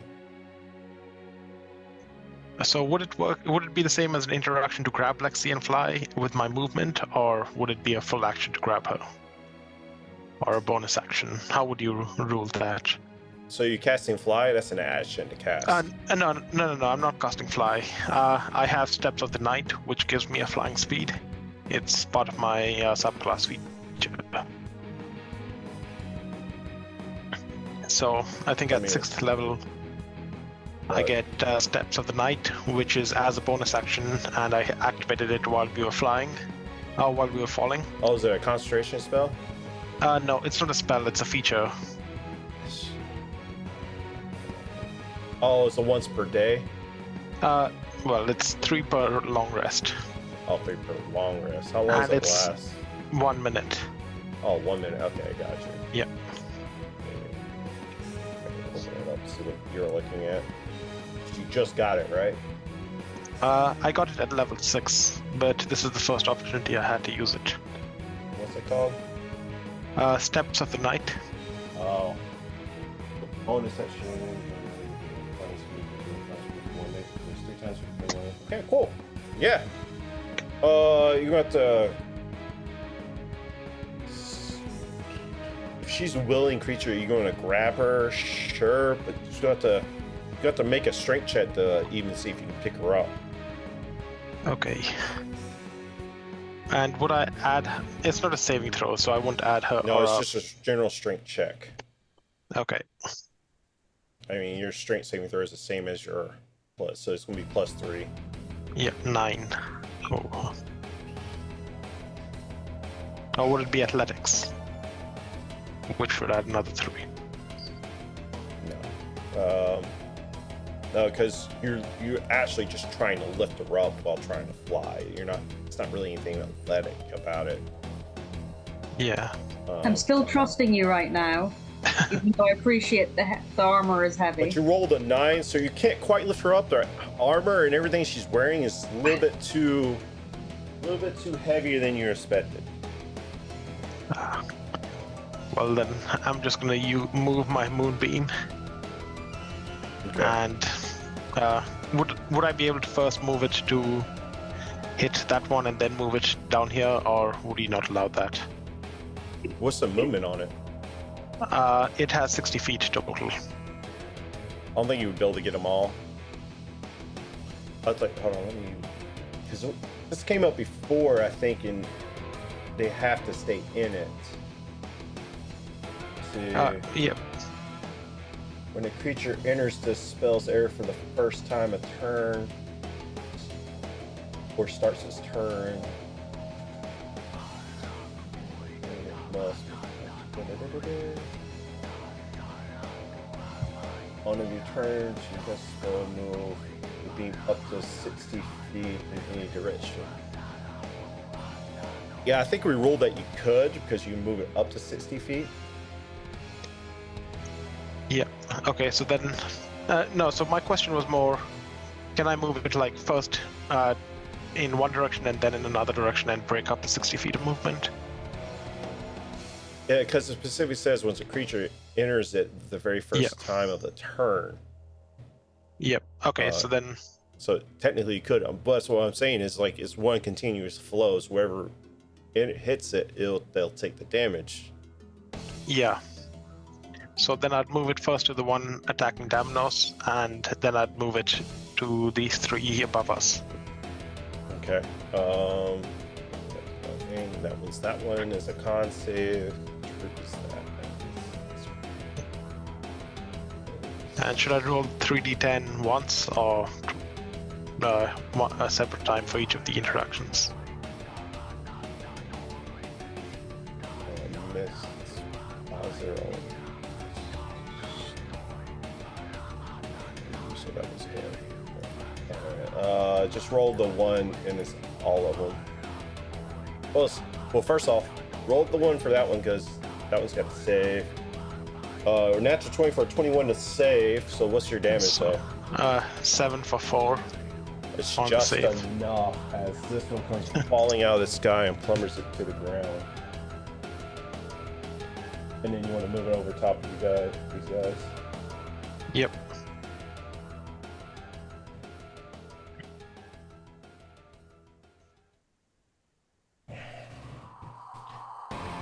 All right. 7 fails. And a natural 1 that fails. Actually, I'm sorry. Should be rolling with advantage for these guys. 20 succeeds. 11, I think, fails. Yep. Yep. And this one has a different one. This one does not have what?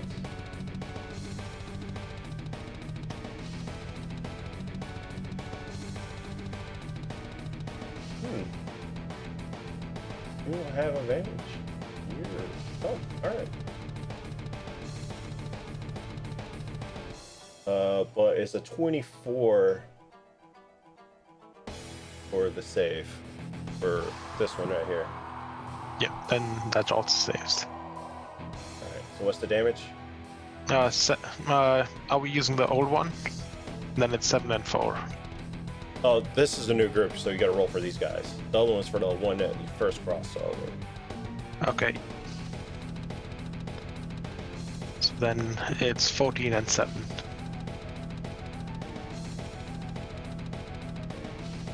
Oh, that's what I did now. Okay. 14, so 7 for...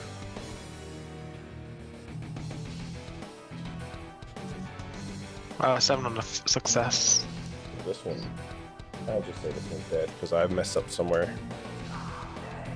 And success is 7. Yeah. Got it. So one falls out of the ground dead. The other one's barely staying up. Barely though. That it? Yep. All right. Bjorn is gonna shoot at this one. Oh, rolling crazy good. I only roll the second damage because he's gonna kill it.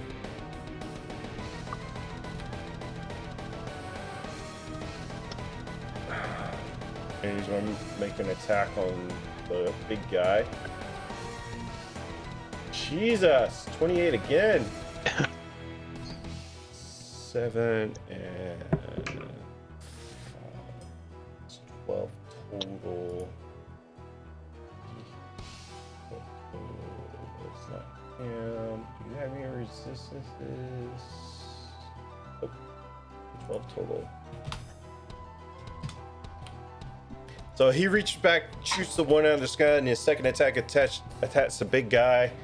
Takes 12 points of damage. Still up. Dominos. Can I magic missile into the group over there? The blue ones? Yeah, there's 4 of them over there. You want to shoot all 4? No, 3 of them. 3 of them? Alright.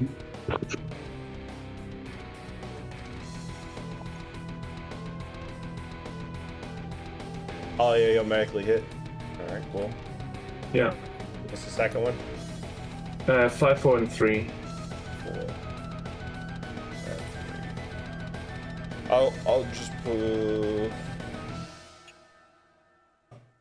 The first one, you killed the first one. There's 3 still left standing as you... As it's...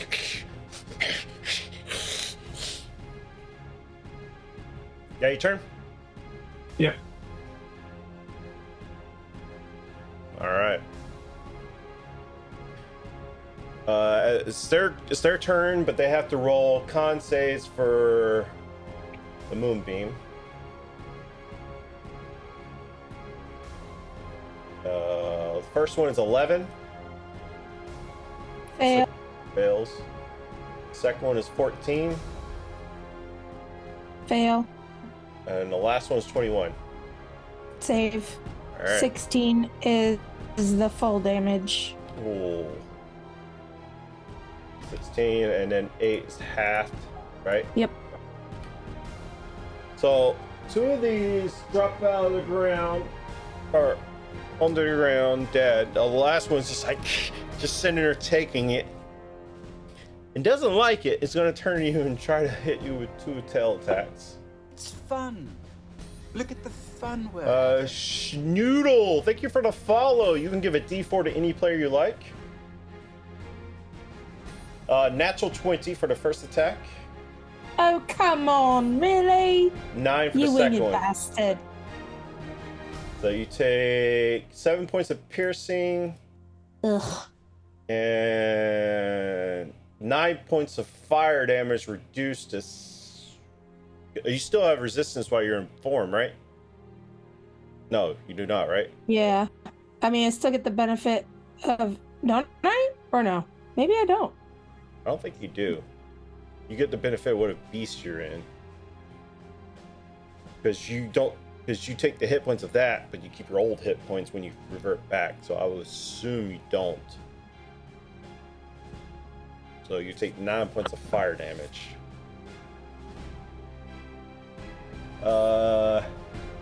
Yeah, I am. I raid and I follow. Have a great stream, fellow travelers. Well, who would you like to give a D4 to? Before you leave. You can give a D4 to any player you like for your follow. Alright, that's the one's... Oh wait, it's gonna move. I'm gonna say it's moving.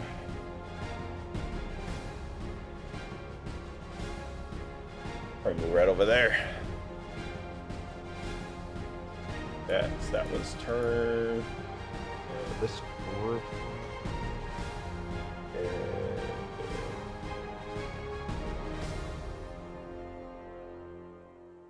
I messed up somewhere. There's one still left. I think he's just dead. Screw it. There's only one left. Yeah, there's only one left. Alright, that's their turn. Almost that's turn. Really, you're up. Oh, okay. I will,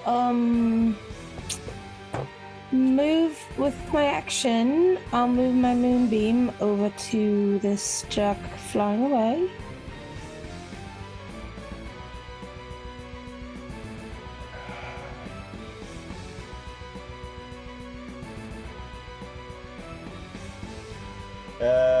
Ooh, 7 and a 4 for a total of 8. I'm assuming fails. Yep, not a great roll though. 8 is the full damage. Nice. As it's trying to fly away, you just move your moonbeam and just obliterate it. Sweet. I will gallop, Shadow and I will gallop up to where everyone else is. Avoiding the beam, of course.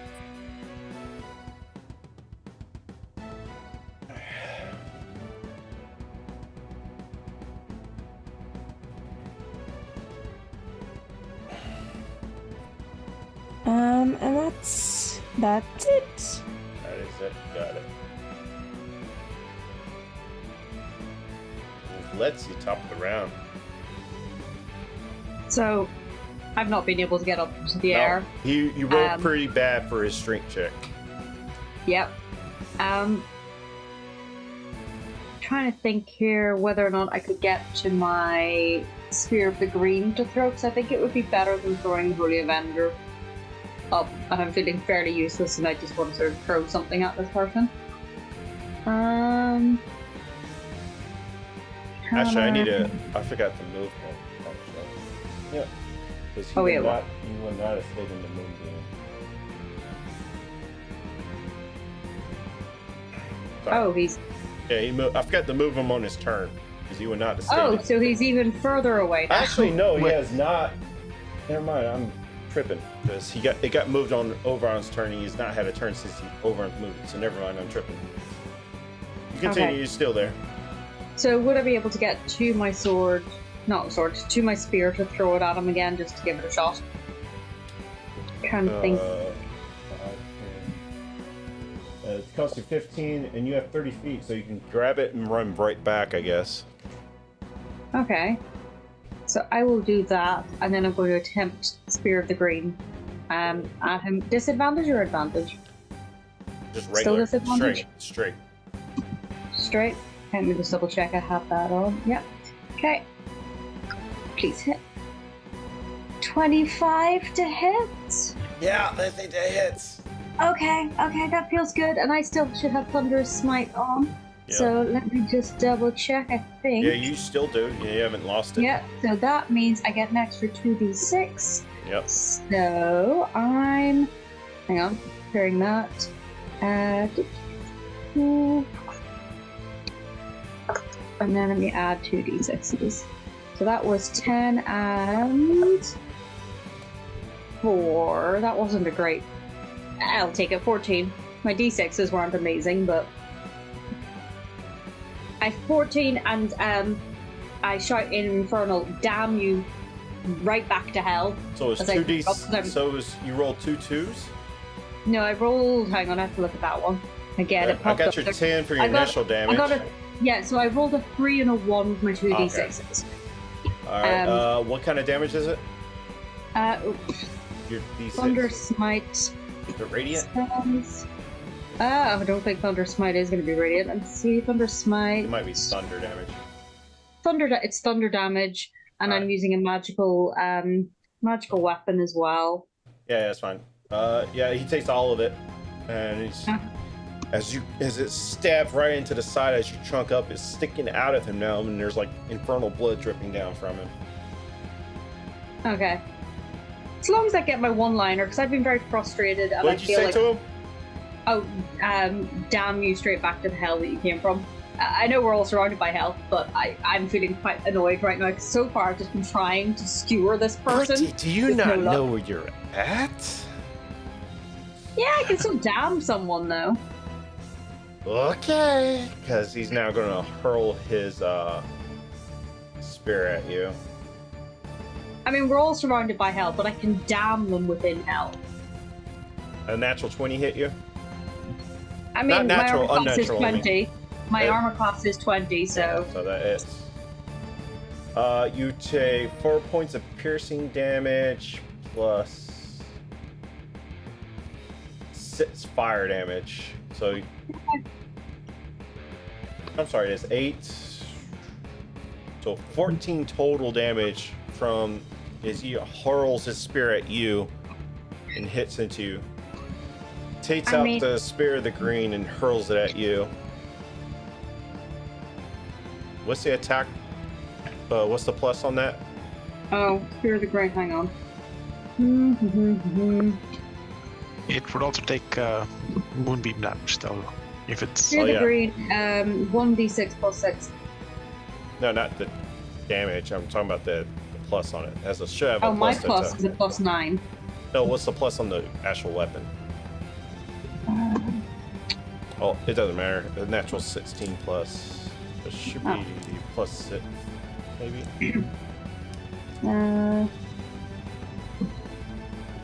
Let's see if I can pull it up. All my rolls are popping up in front of me on this. You gain a plus 3 bonus to attack.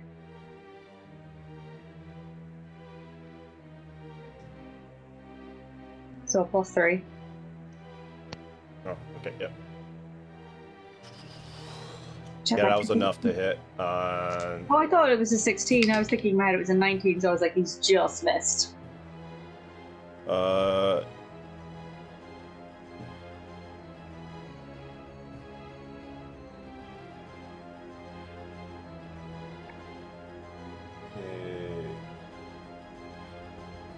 Also 1d8 damage.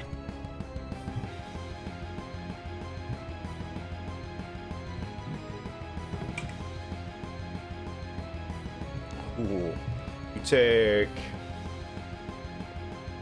Look at. Oh, wait, he's got a tune to it. So you take 8 points of piercing damage from when it impales you on top of it. Okay. So his spear impels you, and then the spear of the green gets hurled at you, impaled at you too.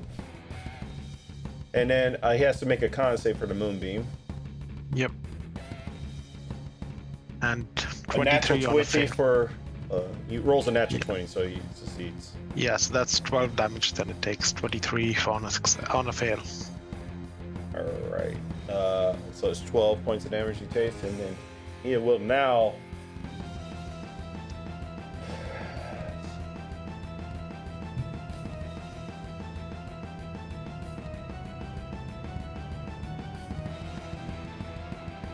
turns start to beat.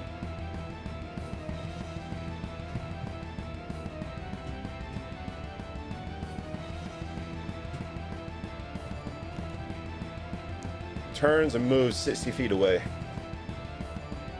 Or flying away. How badly injured does that creature look? He looks pretty beat up when he started flying away. So would maybe 1 or 2 hits finish him off? I don't know. But it's your turn.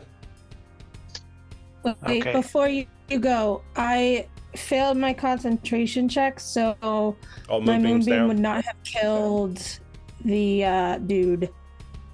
So there's still that little guy there. I don't know when he goes, but my moonbeam would have fallen before it fried him.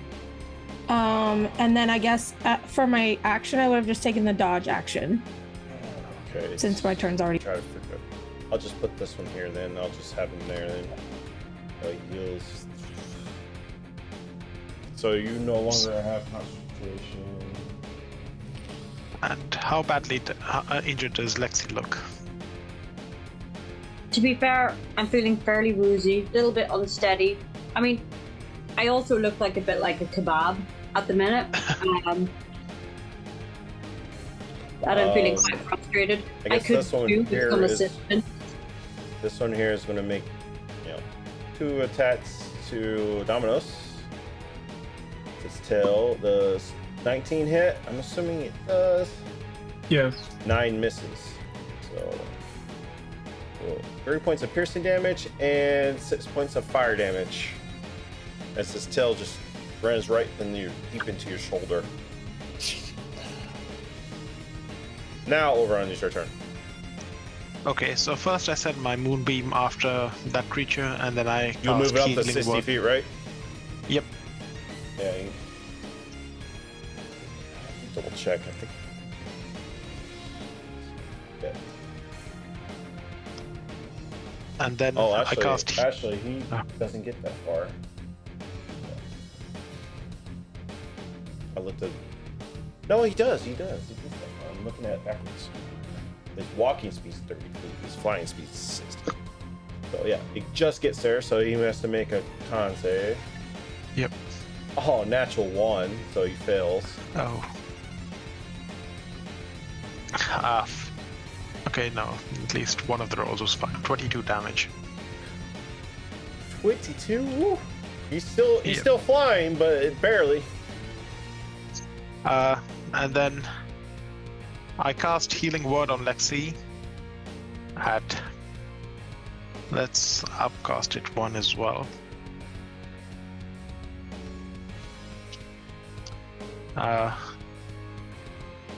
So she gets 7 points of health, and then I run 30 feet in that direction.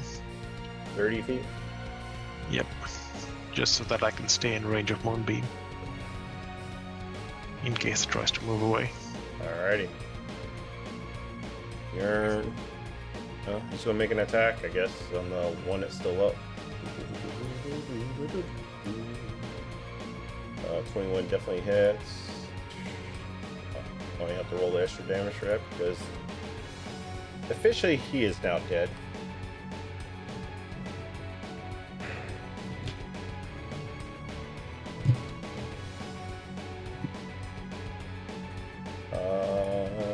Dominos, you're up.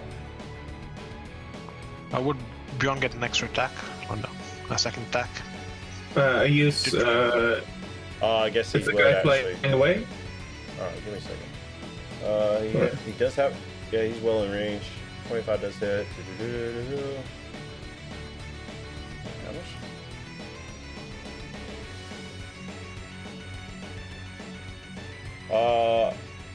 Never mind. Bjorn with the second attack aims far and true as this magical arrow butts in the back of this devil is flying away, and as he's trying to fly away, falls face flat into the dirt.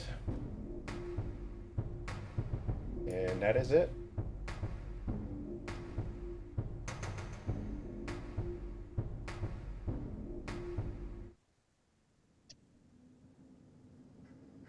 Is it completely dead, or is it like just lying there?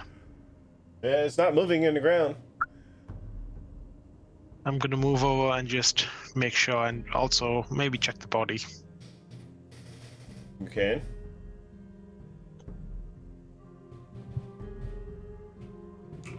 So first I'll stab it a couple times, and then I will check its body. Got it.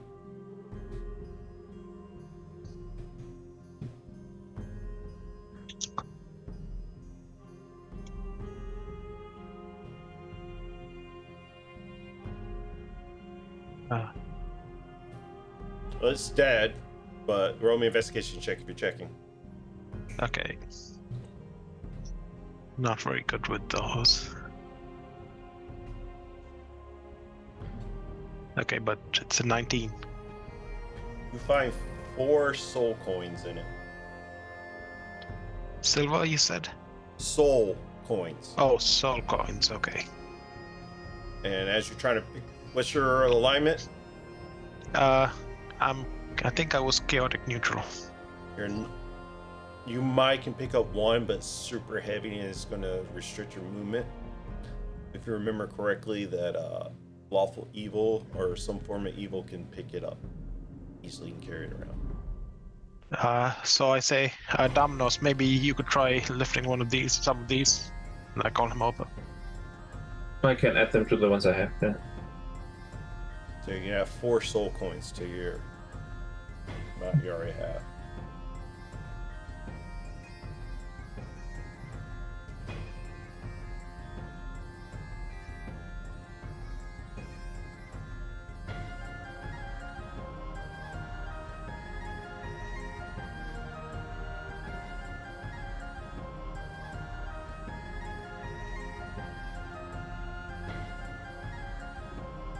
All right. What would you like to do? Actually, what time is it? 7? Let's go ahead and take our break, and we'll be back.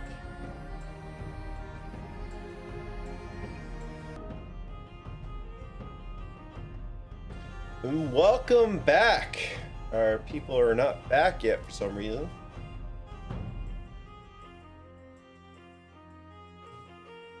I think we're still waiting on Domino's to come back, but I stand corrected. So soul coins, you can carry up to your con modifier. So, for instance, if your modifier is 2, you can carry 2 without suffering effects of its disadvantage it poses. So, over on you're keeping 3 of them and giving the other one to Domino's, I'm assuming. I'll keep 2 of them and give 2 to Domnos. Okay. Just remind him when he gets back on the screen if he's here. Yeah.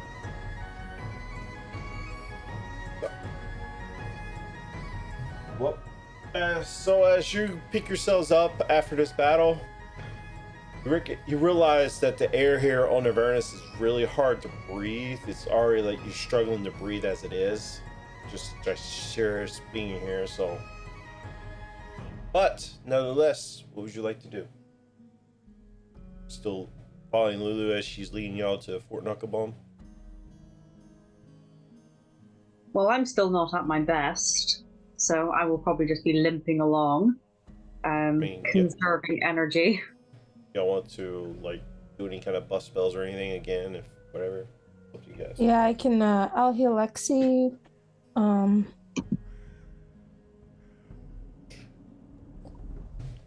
Let's see.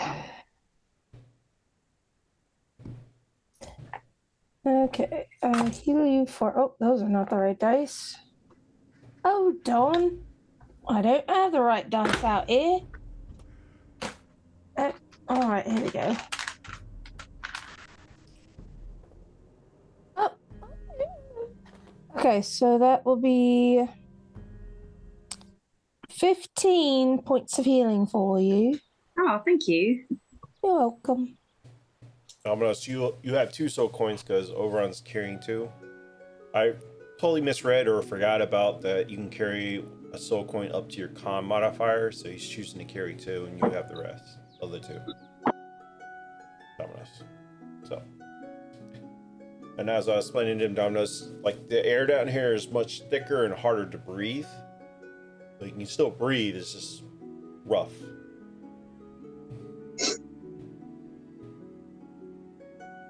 So, player knowledge is going to take roughly like 3 hours to get where you're going.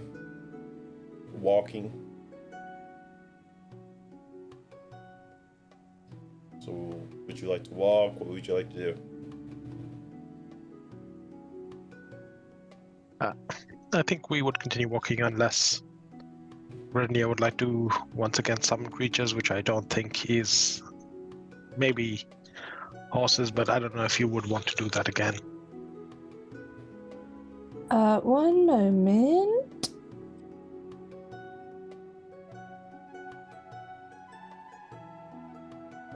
Okay. I mean, I could. I mean, if we think it's worth it, I could. I mean, as y'all walking above table, for every hour traveled, you're going to have to make con saves. Take level exhaustions, because it's hard to breathe just walking in the open expanse of Avernus. Well, So then, I could conjure them for 1 hour. I mean, they're not very stealthy, as we've noticed. But, I mean, I could call the eagles back. Thelma and Louise are always ready for, another round. But they're only here for an hour, so... How many hours is it? It's 3 hours of walking. It'll cut down in the time if you use the eagles. Alright, well, I'll call them back then. Thelma and Louise! Come back! The same wretched, fiendish-looking creatures appear, but you're not very happy that your magic is twisted in this way. But they're still servant to you, and y'all can do the same motion. Now it cuts down on the time of traveling. and I think we use the same configuration, right? I'm assuming y'all tell me. Yeah, we can I do think that. so. Yeah. And I'll be on the back of the eagle, and then Dominos and Shadow can be in the claws. Sure. I'm also gonna cast. Oh no, it's only for a minute, so that doesn't make sense. I was gonna cast invisibility, but Okay. doesn't make sense.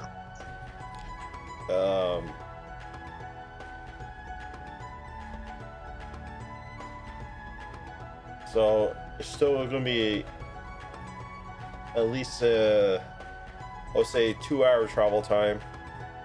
So I'm going to need a con save for each hour. Alrighty. Okay. And we get to add 5 because we're near Lexi, right? Or would we not?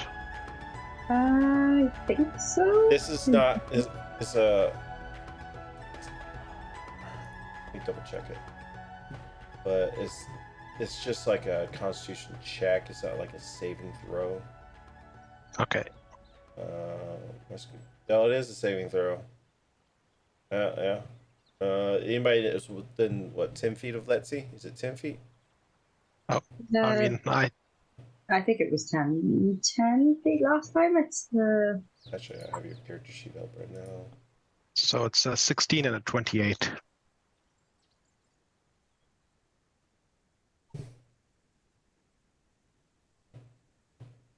Oh, sorry. 16 and 33. Yes, 10 feet. So anybody who's within 10 feet of Letsy can. Well, But Thelma got a 4, and Louise got an 18. Louise is doing okay. Thelma takes a point of exhaustion because this is a rough, like the weather, can barely breathe. But actually,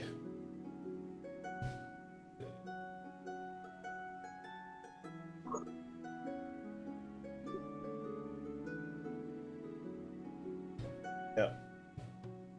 Oh, wait, When you conjure um, animals, they're not technically creatures, though, are they? Wait, they are considered fae, I believe. But let me just double check. I gotta find all this stuff. It's still, well, they consider fake creatures. Then it doesn't matter. They're non-evil creatures, so they would still have to do it. But I will say that. Oh, it wouldn't have made it. It would have been 9 instead of 4 because Yeah, technically Thelma is in the ring, but doesn't matter. All right. Anybody that rolled below a 10 on the first one, take a level of exhaustion. No. Hang on, let me just check. Con, wasn't it? Yeah, con save. Yeah. Okay. What did you get? 9. But you add your. You have your order, so you have a +5 to it. Oh, well. Yeah, okay, 14. I got an 8. So you take a level of exhaustion there, Grinlia. Oh, I got to roll for Bjorn. He's fine. Second round, so second hour. Bjorn's fine. So I got 11 plus 5, 16. You save. Dominoes, you rolled a 9. You fail, you take a level of exhaustion. Let's see, what's your second roll? Oh, give me a second. Uh-oh. Hang on.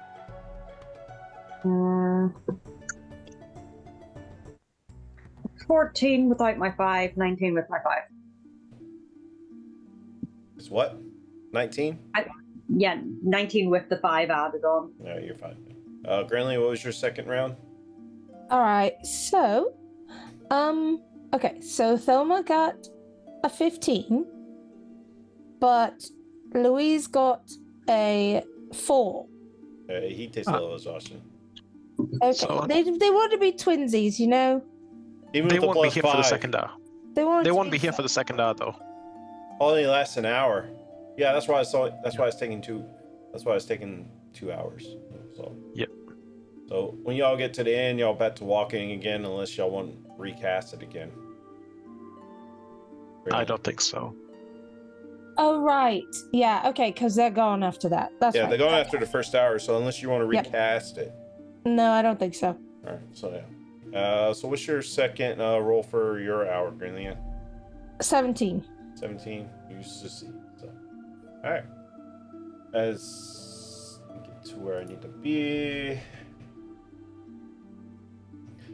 As you approach, a fortified compound sits atop of a low plateau that rises out of the crater pocket landscape.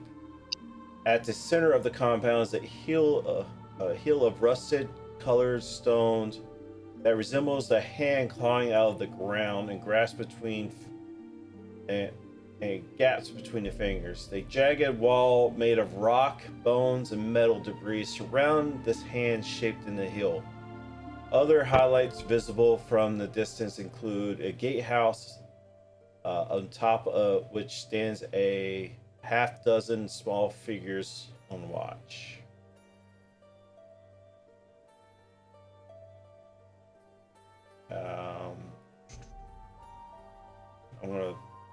I need to save this real quick. And I will add it to the handout so everybody can see on screen what it looks like. I'll have that one set up.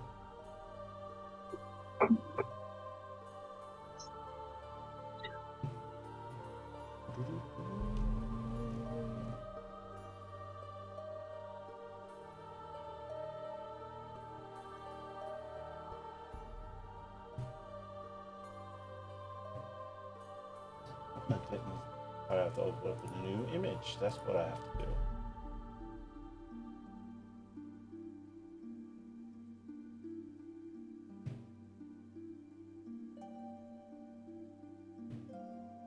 Oh, there's a different.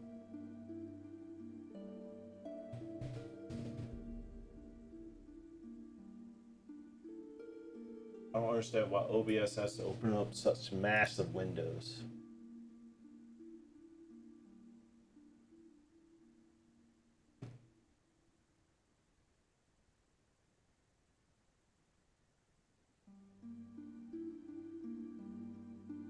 There you go.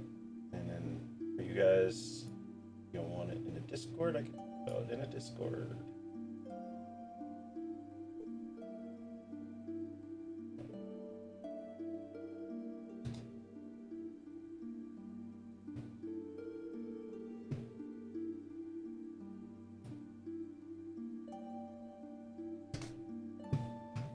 There we go.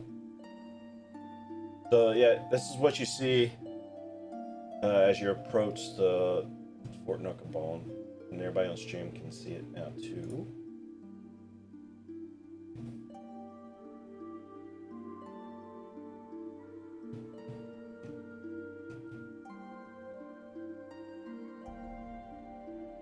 So your own approach to this, the jagged edge in this towers is where you see the people.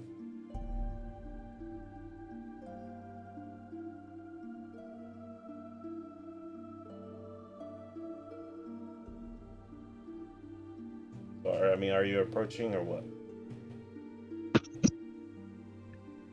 I assume so. Yeah. And let's just ask Lulu to be sure. This is what you remember, right? Yeah, I remember this, yeah. Okay, then. Would you be our ambassador? I don't know. I'm scared. Fair enough. As y'all looking at top, there's these small creatures with like red hoods. There's approximately 6 of them walking around up top. Let's go to some sort of gate and try and enter, or maybe knock. As you approach, hey, we don't have a password.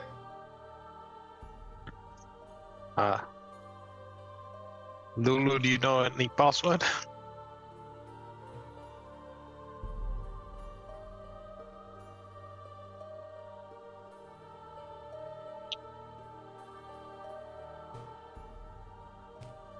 I don't know. What is your favorite color?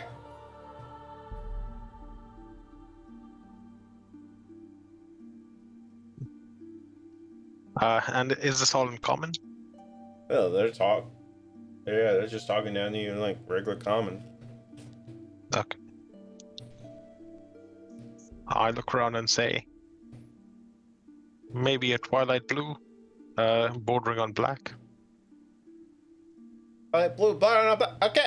How many fingers you have? 10. How many toes you have? 10 at the last time I checked. What's your favorite weapon? A sword. Definitely a sword. What kind of sword? I prefer long swords, but for now I'm using a great sword. Yeah.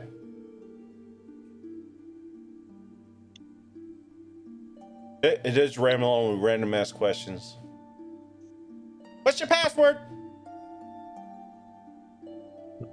I'm just gonna say Lulu the Holophant. That's our password. That's not a password. Maybe Knuckles?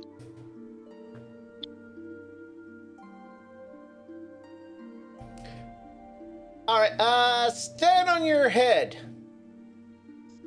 That seems pretty absurd, so I would rather not do that. Okay, do a cartwheel.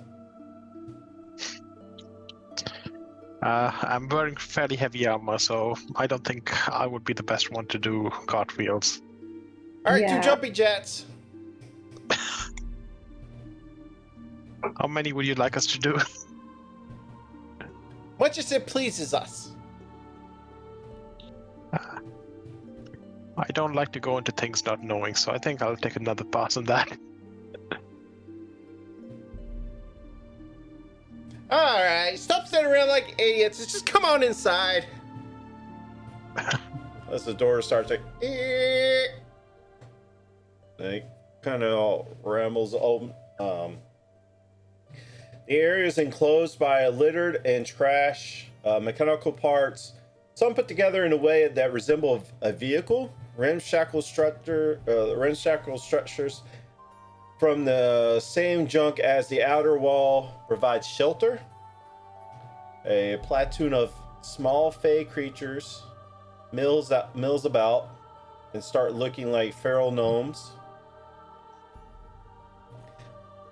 They're red caps above table, so kind of kept that in mind. Several of them sport a small red caps. Some with drip with vile ichor.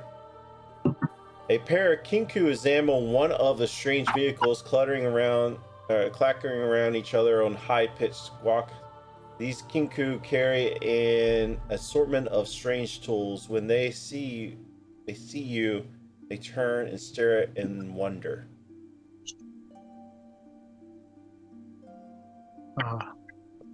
So I just say, we were told that you were friends of Lulu's here, and that she had left something with y'all last time she was here. Well, I mean, they're over in this side of the compound working on another vehicle. They're not right next to you. Okay. One of them recognizes and starts waving.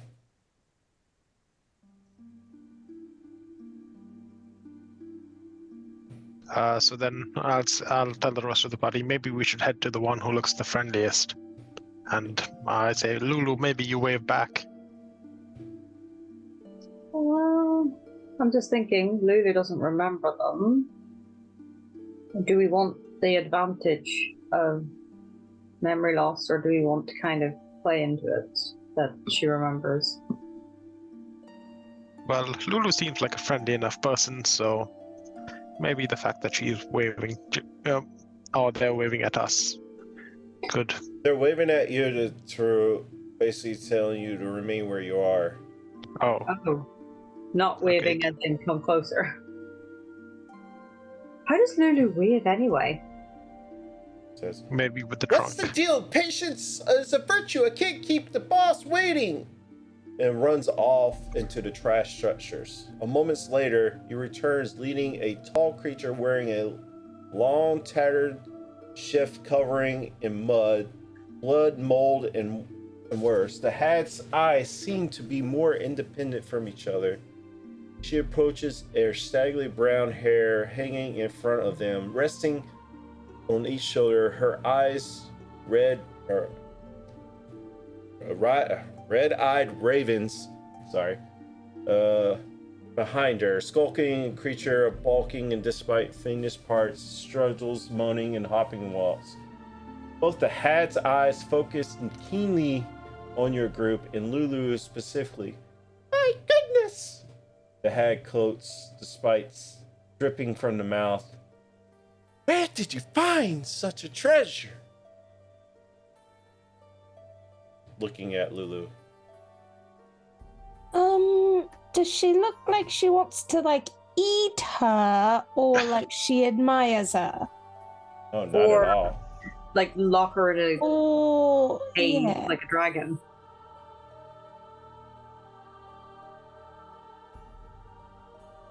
No, she... Ooh, here we go. Copy image. And... Wait, I'm sorry. I need to save image. I'll show you a picture of Lulu. She has this creature with her. That's kind of like one of her, like, pets or bodyguards.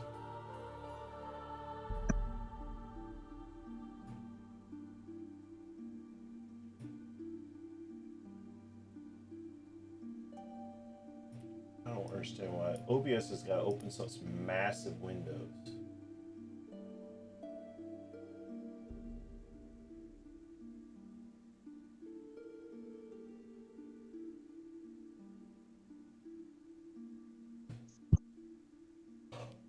Oh, that's Mad Maggie on stream for you guys, and I'll add it to you guys too in the Discord.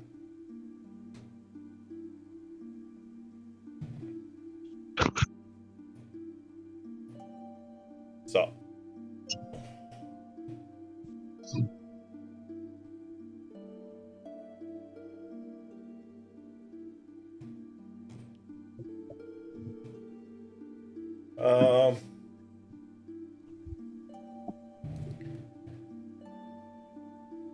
What's going on? Why are y'all here? Bad Maggie's talking to you guys. And Lulu kind of is hiding behind Greenlia. It's okay, Lulu. It's okay. I say. Our friend seems to have misplaced an item or maybe left it here. She's having a little bit of a memory loss, but she does remember Fort Knucklebone and a few Kenku.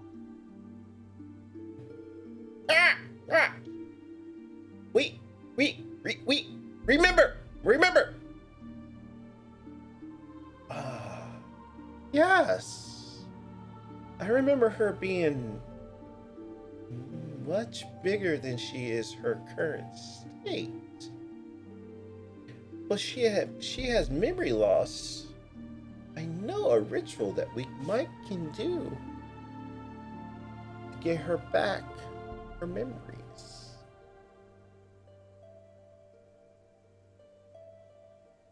Well, what would this ritual consist of?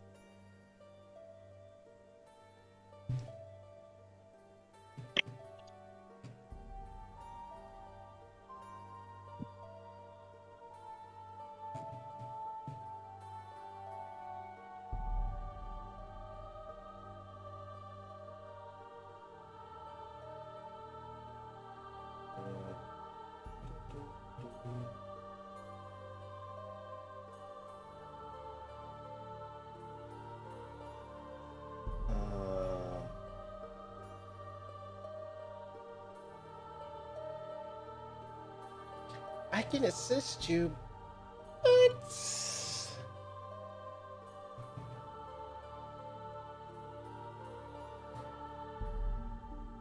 I need your assistance with it. Yes, so what was the ritual again, sorry?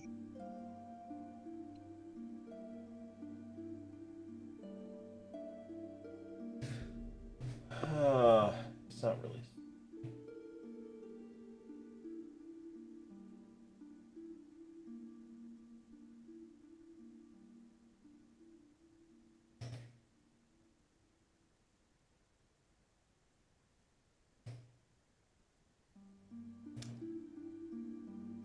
Need y'all to link up with her in a circle.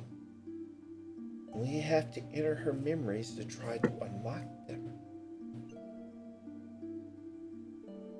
And well, while we're doing this, does it seem like she's being truthful or like she has our best intention? You're rolling an insight check. Thank Okay.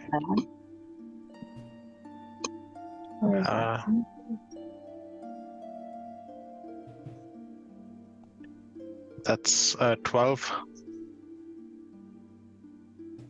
Well, I mean, seems like she's forthcoming.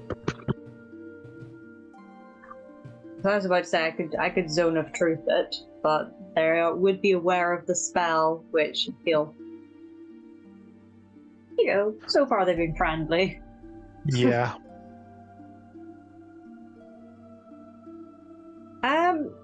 I think my biggest question would be what Lulu wants in this, and also how the ritual would impact Lulu. Like, would it be painful?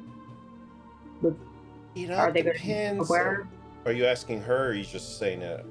No, I think I'm asking her. Like, I mean, I don't think me and Lulu have the best of relationships necessarily, but I don't dislike Lulu. They're a part of the team. I would like to know, in their best interests, will this be an unpleasant experience for Lulu, both emotionally and physically? She will basically sit in the middle of the circle. We tie telepathic links to each of y'all.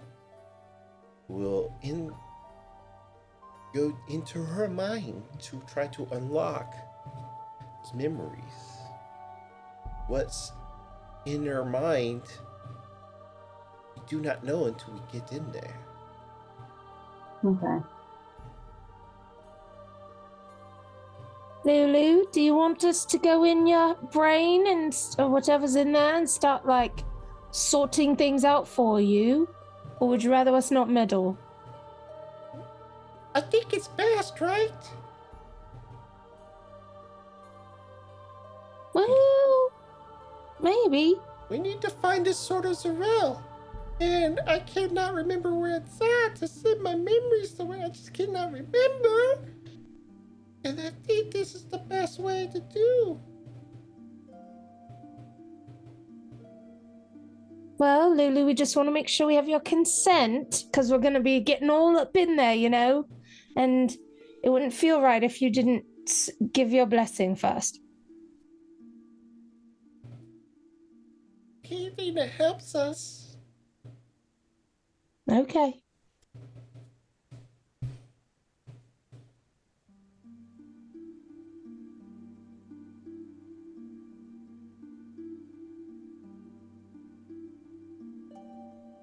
Have I ever heard of anything like this before? Probably not, because we've never been to Avernus before, and I don't think you've really... I don't think you would know, actually. Okay. Because this is more of a Avernus plane. I don't think any of y'all would have.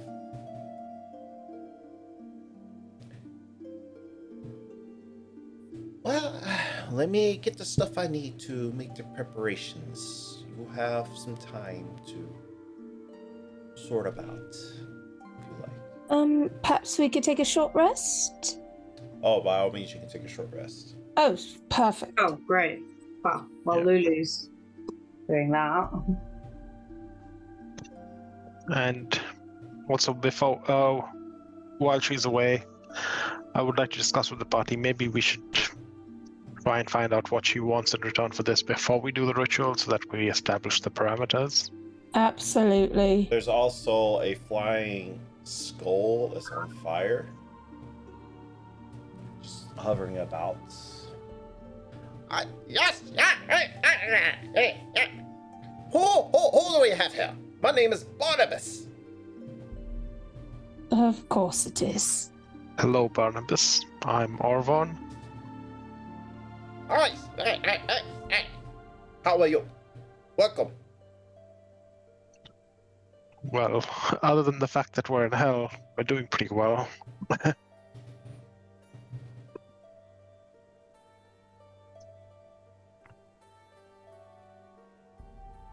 As y'all looking at Barnabas, he's missing one of his teeth. I don't know if you'll...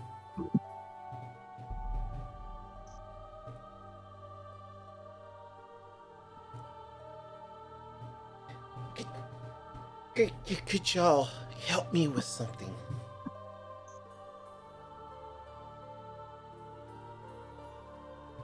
Well, I'm sure that quite depends on what it is.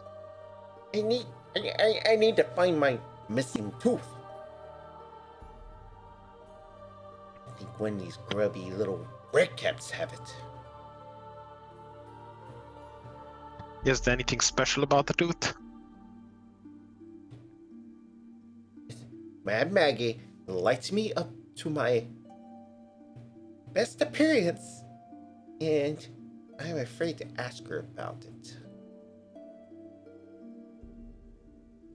And is she friendly with these red caps?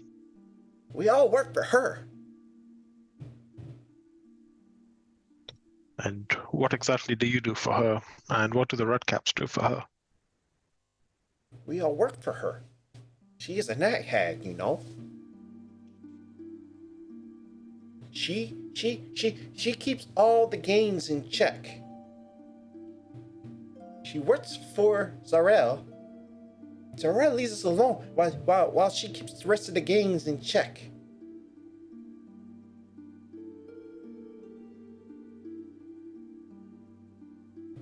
And how do you know that these redcaps have your tooth?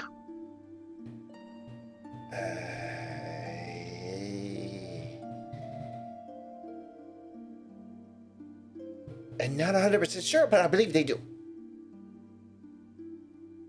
But the one that accused the wrong one in front of Mad Maggie, she might take it out on me. And how would we be able to find them? Because we do not want to piss off Mad Maggie either, then. Just question them. Sorry? I just have to question them. Like, ask questions.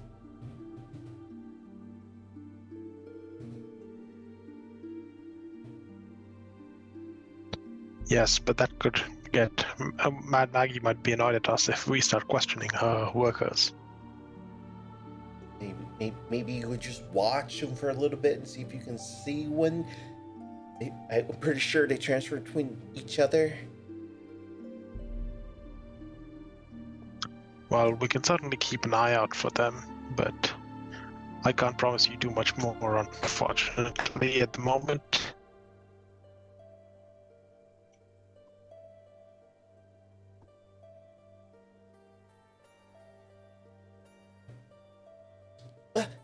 What? Can help out. Just let me know. Okay. Kind of hovers about.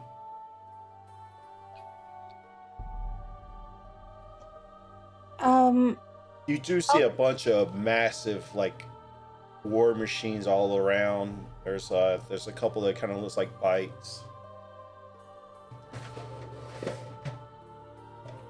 They look like these.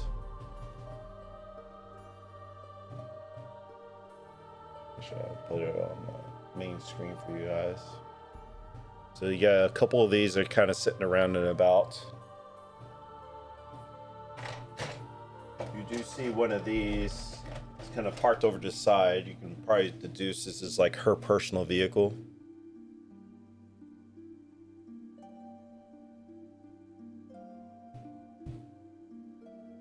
And then this one's kind of sitting over the corner. It's kind of like missing a couple wheels, but it's like it's what the Kinkus were working on.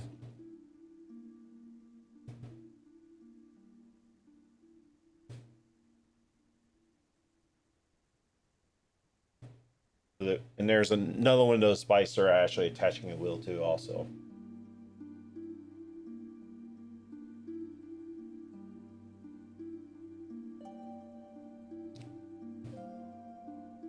So what would y'all like to do while y'all waiting?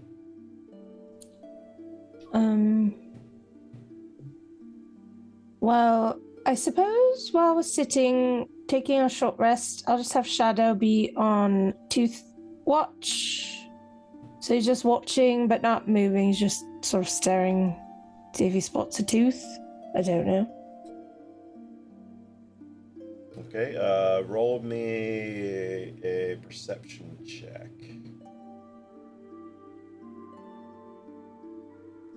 Guess who's been rolling like shite this evening? Me. Alright. Well, perception here's good perception, right? Okay, but not enough. An 8. 8. As you're studying them, you catch a glimpse of it, but you lost some at some point as you're tracking along. At some point it got shifted, and you're not sure which of the red caps have it now.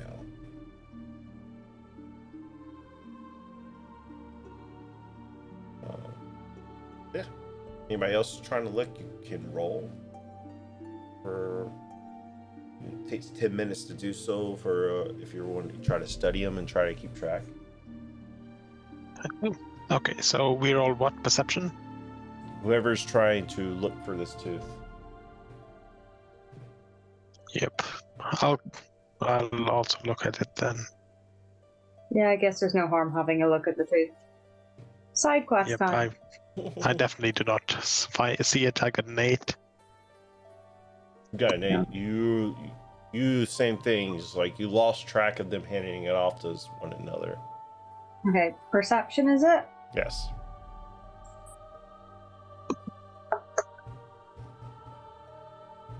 Well, 12.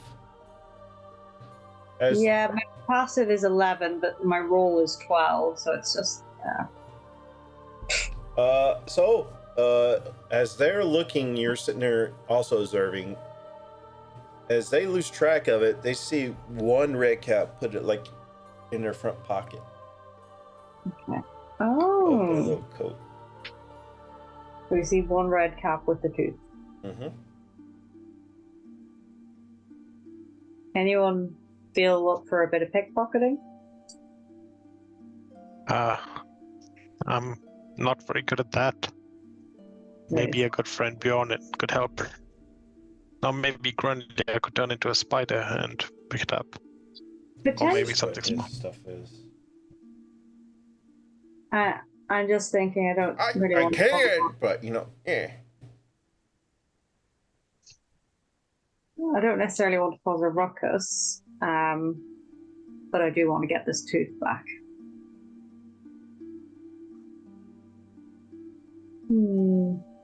Bjorn has a +5 to sleight of hand, so I don't know if anybody wants to has any higher.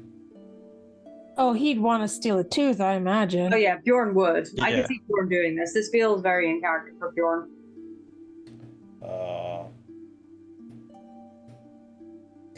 That pop up for everybody. I can even make you invisible if you'd like, Bjorn. Oh, if you're gonna do that, he'll get advantage then.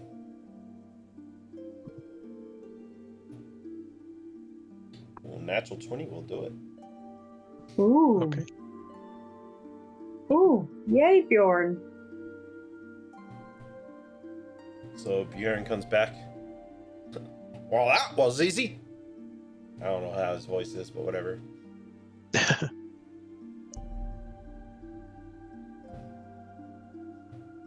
And then, yeah, Bjorn, how would you like to hand the tooth back to Barnabas?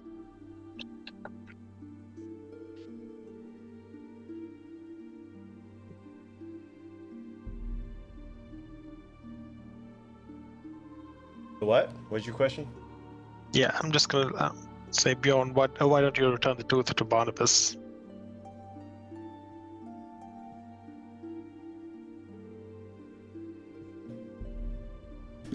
Oh shit! Almost knocked by a war machine. So he takes it back over. Make the NPCs talk to each other. Well, I guess Bjorn is not an NPC, but he's not here. Thank you. Yeah. They look hitting me from time to time, and they knocked it out and they took it from me. Thank you for bringing it back. Can you put the bike right there? Oh, why? Certainly.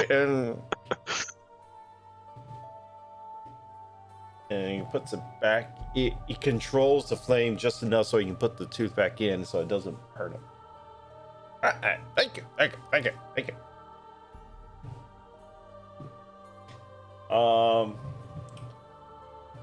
We're now 3 hours in, so I think it's a pretty good spot to call it, because once we get into dreamscapes and stuff, I'm not set up for. So I think it's a good stopping point till we come back in 2 weeks. Orvon will not be here in 2 weeks, right? Because you were on a plane, so we'll be without Orvon. Yep. Orvon next week, or in 2 weeks. So we'll be back in 2 weeks, and then I need to update the stream overlays and all that stuff. So I need to make a checklist down. So overlays,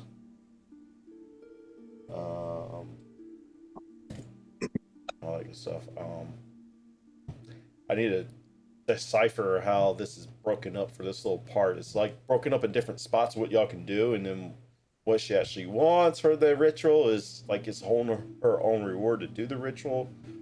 There's a couple of things like this is one of his tooth was one of the ones you could do. It was like way it's broken up and all that. It's kind of weird. But yeah.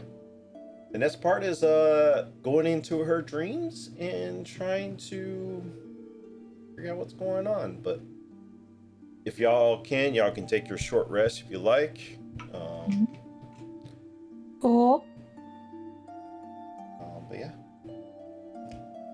up to you guys. So I think we'll be back in 2 weeks, and I'll be a little bit more prepared, guys. I wasn't expecting y'all to get really.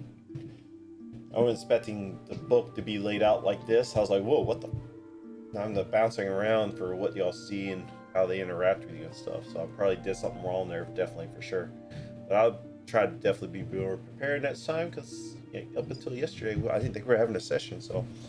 But anyway, we love you very much. We'll be back in 2 weeks, and we'll pick up going into Lulu's mind and trying to figure out what the hell was going on. So, we love you very much, and we'll see you.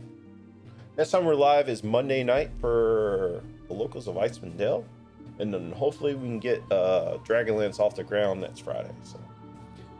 So, then I go to Knights the next week afterwards, so not excited about it. So. Anyway, thank you for the raise, thank you for the follows, and thank you for the gift of sub, Weasel, and we'll see you. I'm actually going to be streaming tomorrow for Red Dead Redemption 2, because it is Sunday. I might finish do an all-day stream. I might paint or something. I haven't decided yet. I might be painting tonight after stream. I haven't decided. So there's a lot of stuff I haven't decided, so we'll definitely be back. So we'll be back tomorrow, and see you in 2 weeks. Thank you, guys. Bye. Get it out. Whip it out. Whip it out. All right.